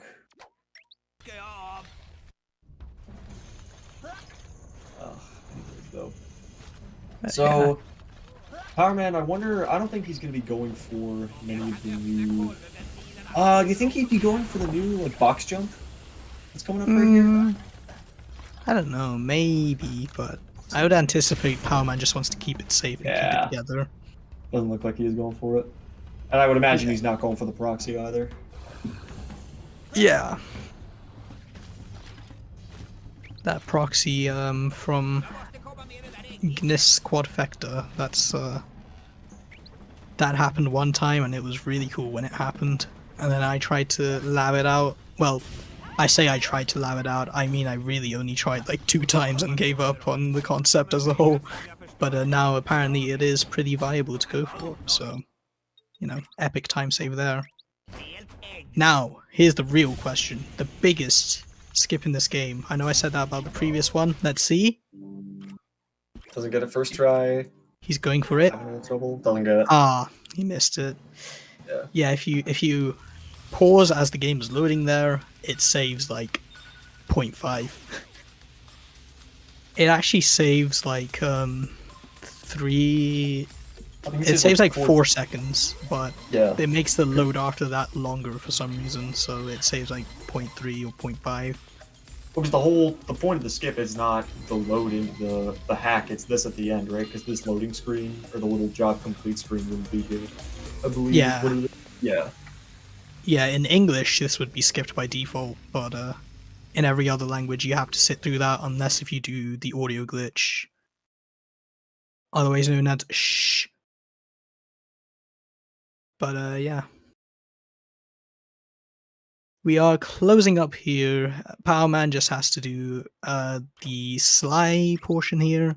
Actually, he has to do the Bob portion first and then the Sly portion. Or actually, he has to do the Bentley. I really have forgotten this episode. My god, I'm dead. But we will see how this goes. But anyways, after these games close up, we will be inviting both of them to an interview, which will be very cool. I'm actually very excited to hear their thoughts on this, but yeah, gotta close out here for Power Man. I do have a Overlord of Sly Goals request. If we do manage to see Remo there, I would love to see stream audio pan over to Remo for the one hack. To the Overlord of Sly Goals himself. That's my personal message to you. Personal request. Okay, fair enough. Fair enough. Kyle, we are going to see him having a little bit of a struggle with this. This jump can be kind of annoying if you're not in the right spot to circle boost, but he does thankfully get it second try, so not a good deal there. Well, there. Yeah, I'm very glad though that's... Oh, did your request get denied, or are we actually trying to do this? Yeah, my request got denied. It's tragic. I'm gonna cry in my corner now. Remo getting the skip though. Not very tragic there for the Sabres at this point. Yeah, Power Man going safe here. He would have definitely made that fire cycle, but obviously you don't want it to crumble right now. Let's see, Remo, biggest skip in the game. First he gets try. it. My Sligold's Overlord request did not get approved because I was very vague on what I wanted, but this is where we all be quiet and don't talk, but there's game audio on Power Man's end, so we are not going to be quiet and we are going to continue talking. Indeed, Power going a little bit premature there on the hooks. I usually like to wait a minute for that to happen, and also he's got to be careful of his paraglider direction, which it looks like he honestly adjusted to pretty well. Yeah, that was a bit of a weird hook alignment, but he made it work out. So staying alive is very important. Like the BGs would have wanted you to do. But yeah, Power Man not even going for the out of bounds at this point. Small thing that saves like 2 seconds if you do it correctly. But yeah, I would say at this point, like, just take it easy on Grizz and don't have any egregious blunders, and then the Vipers will be on their way to the 4 seed, which at the very least for seeding purposes, that will exclude them from being picked by the Buccaneers and having to play them again. So I guess, that's actually a really funny thing now that I realize it is we're going to be in a situation, I guess we're going to end up that way regardless, but we could even see this matchup be ran right back in the first round of the playoffs, because Gungathal is going to be the team that's, quote unquote, like has the potential to be left over. So if the Buccaneers decide they want to play the Bombers and not the Sabres, then guess what? 4 and 5 are playing each other, and we're running this matchup right back, which that could be very interesting for a first round playoff match if it happens. Yeah. But here, Le Grizz. The Grizz, also known as Der Grizz in German, also known as Grizz in Swedish, also known as Le Grizz in French. Quite a interesting fellow. You just have to wait a lot, and you can, I guess, damage boost and skip some attack animations. But yeah, very exciting fight. Yippee! I just like I never liked this boss a whole lot personally, casually, and in the speed run, it's just. I guess it's not entirely boring. There are tiny things you can do, like you can mash buttons in this part of the fight to speed it up a tiny bit. And also, if you know exactly where to jump over Grizz as he does the "you can't catch the G train" that attack, then it can speed it up a tiny bit. But otherwise, this fight, you've really just that attack. You've got to really just manage your health otherwise, and make sure you don't like take any sort of unexpected hits. And not too bad after that. Yeah.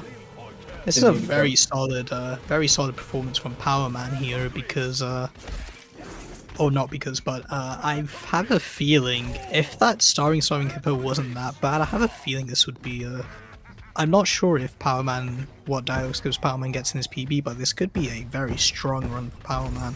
Yeah, I'll say. I mean, potentially PB, but unconfirmed. For what it's worth, like, I mean, I think the only thing I can really recall him. So the thing is, like, Power Man hasn't done a lot of the new updated strats that we have found for this episode, but for what it's worth, like, the only thing I've really seen him do wrong, so to speak, is that, like, maybe he had a tiny bit of bad movement in Ice Bentley, and then he got hit by the fire one time in the Bob section of this operation. But yeah, other than that, I mean, I can't really point to many mistakes that Power has made throughout this run. So kudos to him for taking the big lead that Yui and Gandhi slowly built up and just holding it together at this point in the run, especially against a really nice team and some really great competition on the other end. Yeah, both of these gamers absolutely deserve a round of applause. They played really well. Currently, I'm booting up Sly 4 because I read in the chat that apparently the Grizz is called Björn in Danish, so I am actually going to boot up the game and find out for myself, because I do not believe that.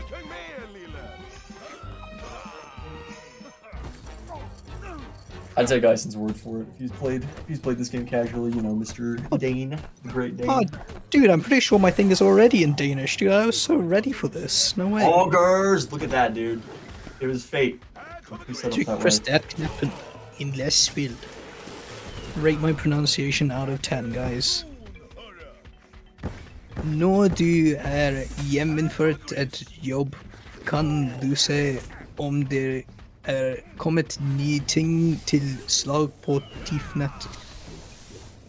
So, wait, hold on, what does it say? Til skillestedet. Yeah. That's what the hideout is called, apparently.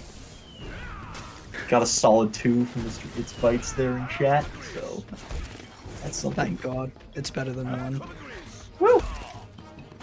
Yeah, didn't score 0 on the test. You got some things right. It's all good. Alright, hold on. How do I guess I'll go to Stone Age Recon, I guess. Actually, one of the cutscenes. I don't think it says Grizz's name in Stone Age. Yeah, it does when you take the picture of him. Oh yeah, duh. Okay, right. Bentley and Sly don't say his name there. That's auto splitter knowledge right there. Let me actually see if the cutscenes say Grizz defeated or something. No, it doesn't. Sometimes. I don't even think we like like Grizz's aftermath in the cutscene once this episode's finished up. Because I know we do that for a lot of other bosses. Oh, I remember why I'm in Danish, because of the because I got all the what's it called? I got all the trophies in Danish, or rather I got the last trophy I needed in Danish with my Danish friend in Qual. I imagine it's true.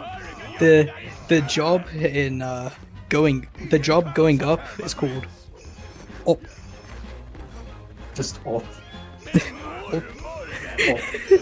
2 letters. Up.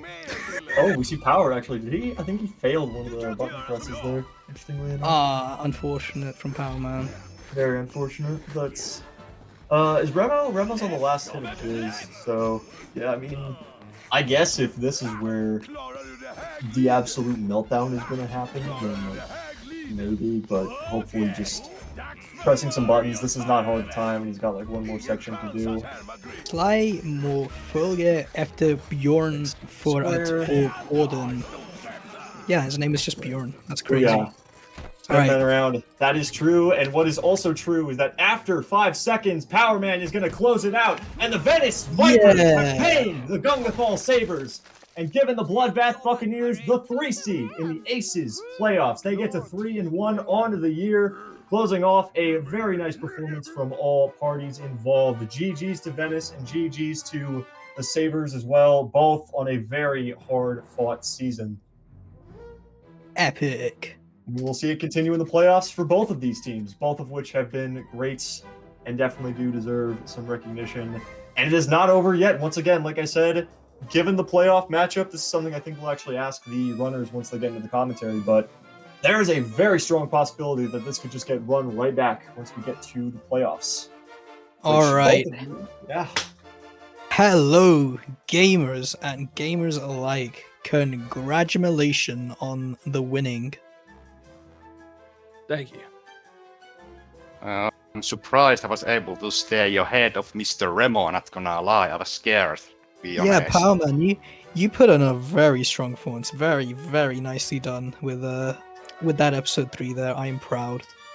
I was rooting on the back. I was rooting in the back here. I was like, yes, Sly 4 episode 3 is going to be shown. It's going to be a banger showcase, and yes, I loved that showcase. I guess I can make, because I actually called it going up by 1 second, so that's cool. Hell yeah. Yeah.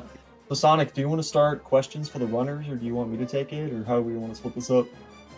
All right. Well, I think I'll start with the immediate. How do you guys feel? You guys got the big win. The Vipers get the win. How do you guys feel? I think we went into this with sort of the attitude that we did not expect to win. And you know, the difference between winning and losing for us is 4th or 5th, so it wasn't really a big deal. But I mean, I think all 3 of us played really well, and unfortunately, it seems like quite a few things did not go the way of the Sabres, and so yeah, I'm happy we won. Hell yeah. Yeah, the Sabres put up a very, very good fight though. I as we were watching, we were just like, it's actually going to really come down to a lot of things, but some meltdowns here and there between both teams, and yeah, the Vipers came out victorious, but the Sabres still put on an amazing showcase. How do you guys feel? We tried. Yeah, I guess we tried. Sorry that I didn't perform. Nah, man, you did good. You know what they All say. teams played good. You win some, you lose some. That's A lot of like, Exactly. I honestly think like outside of Friend in Need, which honestly was a disaster for like both of you. Both Yep. of you had some things that really went wrong.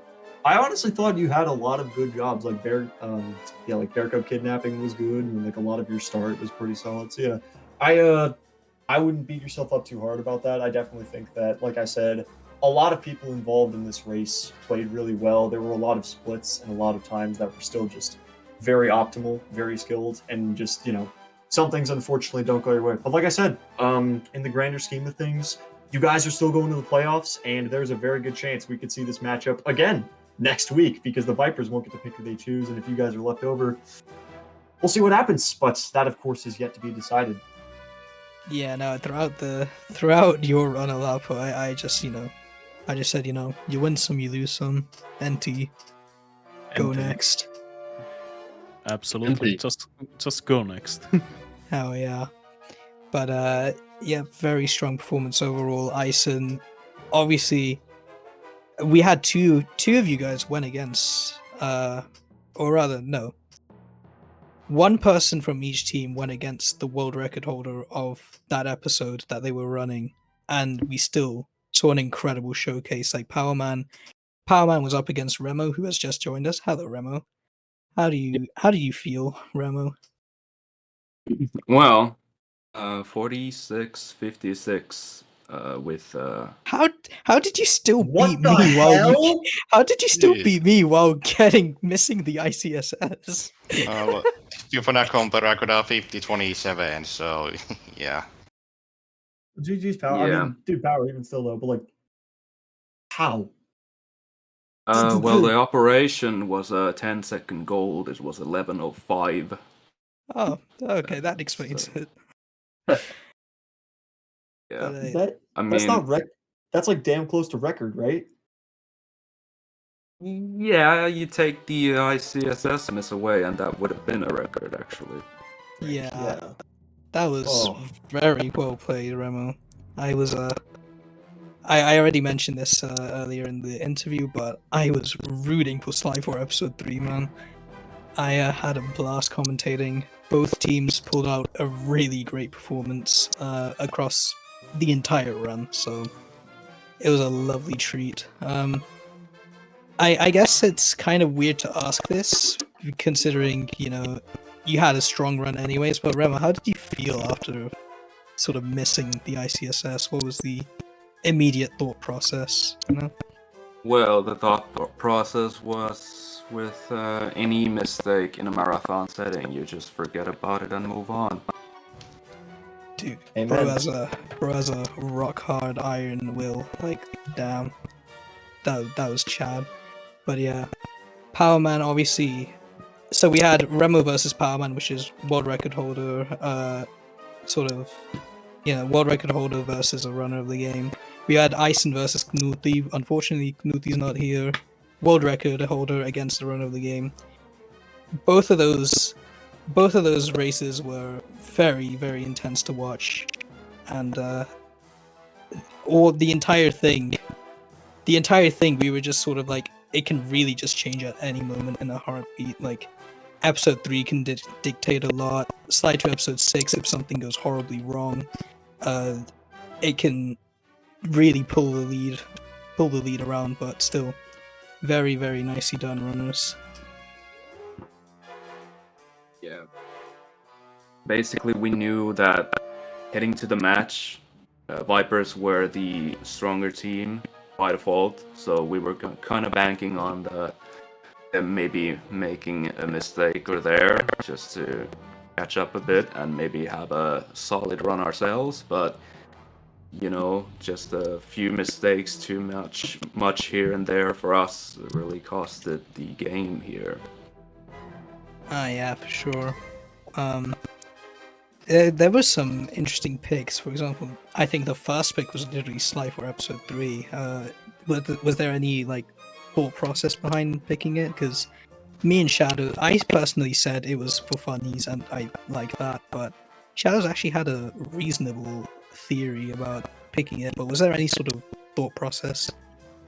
It was just basically because I was like practicing on the weekend. Episode 3 like went the best, so if I can get, we're gonna pick it if it's available. So that's probably was the main reason, because it was fine on me in practice on the week. So yeah. Hell yeah. Yeah, no, I was just shocked when the first pick out the gate was you guys banning 4-5. So that was mainly why I wanted to ask about that, because I know that that's like one of your strongest episodes in probably across the entire series. So yeah, I just thought it was interesting to kind of see the strategy there. Maybe, but I still kind of have nightmares of the decibel thing on against Jackalope, so We knew that we wanted 4-3 for Power Man, so the 4-5 ban, you know, we're not banning an episode that Power Man doesn't want to play. We're banning an episode that I don't want to play, because the only way it matters is if another Sly 4 episode gets picked. And so of, you know, the remaining 2, 4, and 5, I want to play 5 the least, which is why we banned it. That makes sense. I mean, to be fair as well, though, I feel like you two teams especially, like, it has been a lot of game by game for players. Like, for the Sabres, I know Ison's been on Sly 3 virtually all the time. Remo's mainly been on Sly 4. Lapo's been on Sly 2. And I feel like it was kind of the same for you guys. Like, Power has always been on Sly 4, he's been on Sly 3, and, like, for all intents and purposes, Danny, you've been on Sly 2. So, I'm not saying that's the way it absolutely had to be, and I think had we got 2 picks in the same game, that actually would have been really interesting. But yeah, interesting to see the strategy here. Sonic, do you have final thoughts? Any of the questions you wanted to ask first? Not particularly, just GG's all around. Great game. Well done, and congratulations to the Vipers. Very well played from the Sabres, and we will see both the next round, which we might smooth translate over to soon. TM. Hey, there we go. We are. Yeah. The result sheets for the Swiss pools. Yippee! Yeah, so Maybe we want to reach cash because we was almost all run sleeping on it, so maybe like that also help. yeah, going to be very interesting playoffs, folks. So kind of break this down really quick before we all get out of here.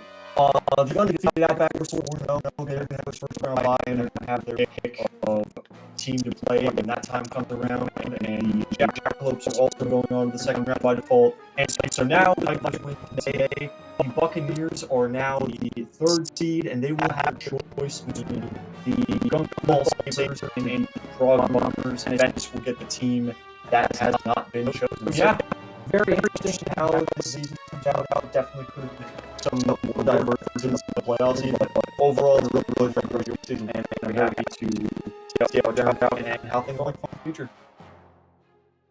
Yeah, for sure. Any thoughts?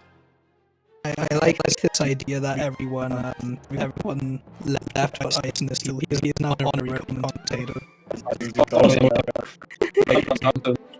But yeah, goodbye forever. Hey, look, that's merchandise right there. You guys can go get merchandise. That's cool. Isn't that mug really cool? Don't you want it? It's so pretty. I want it. I'm gonna get one, maybe. But you get the M modest caps represent your favorite team for the low price of for the low price of $12 for a mug or $24.95 for a cap with the little logo on the side, or a $21.95 for the standard design. Isn't that cool? You guys want? Yeah, you got that.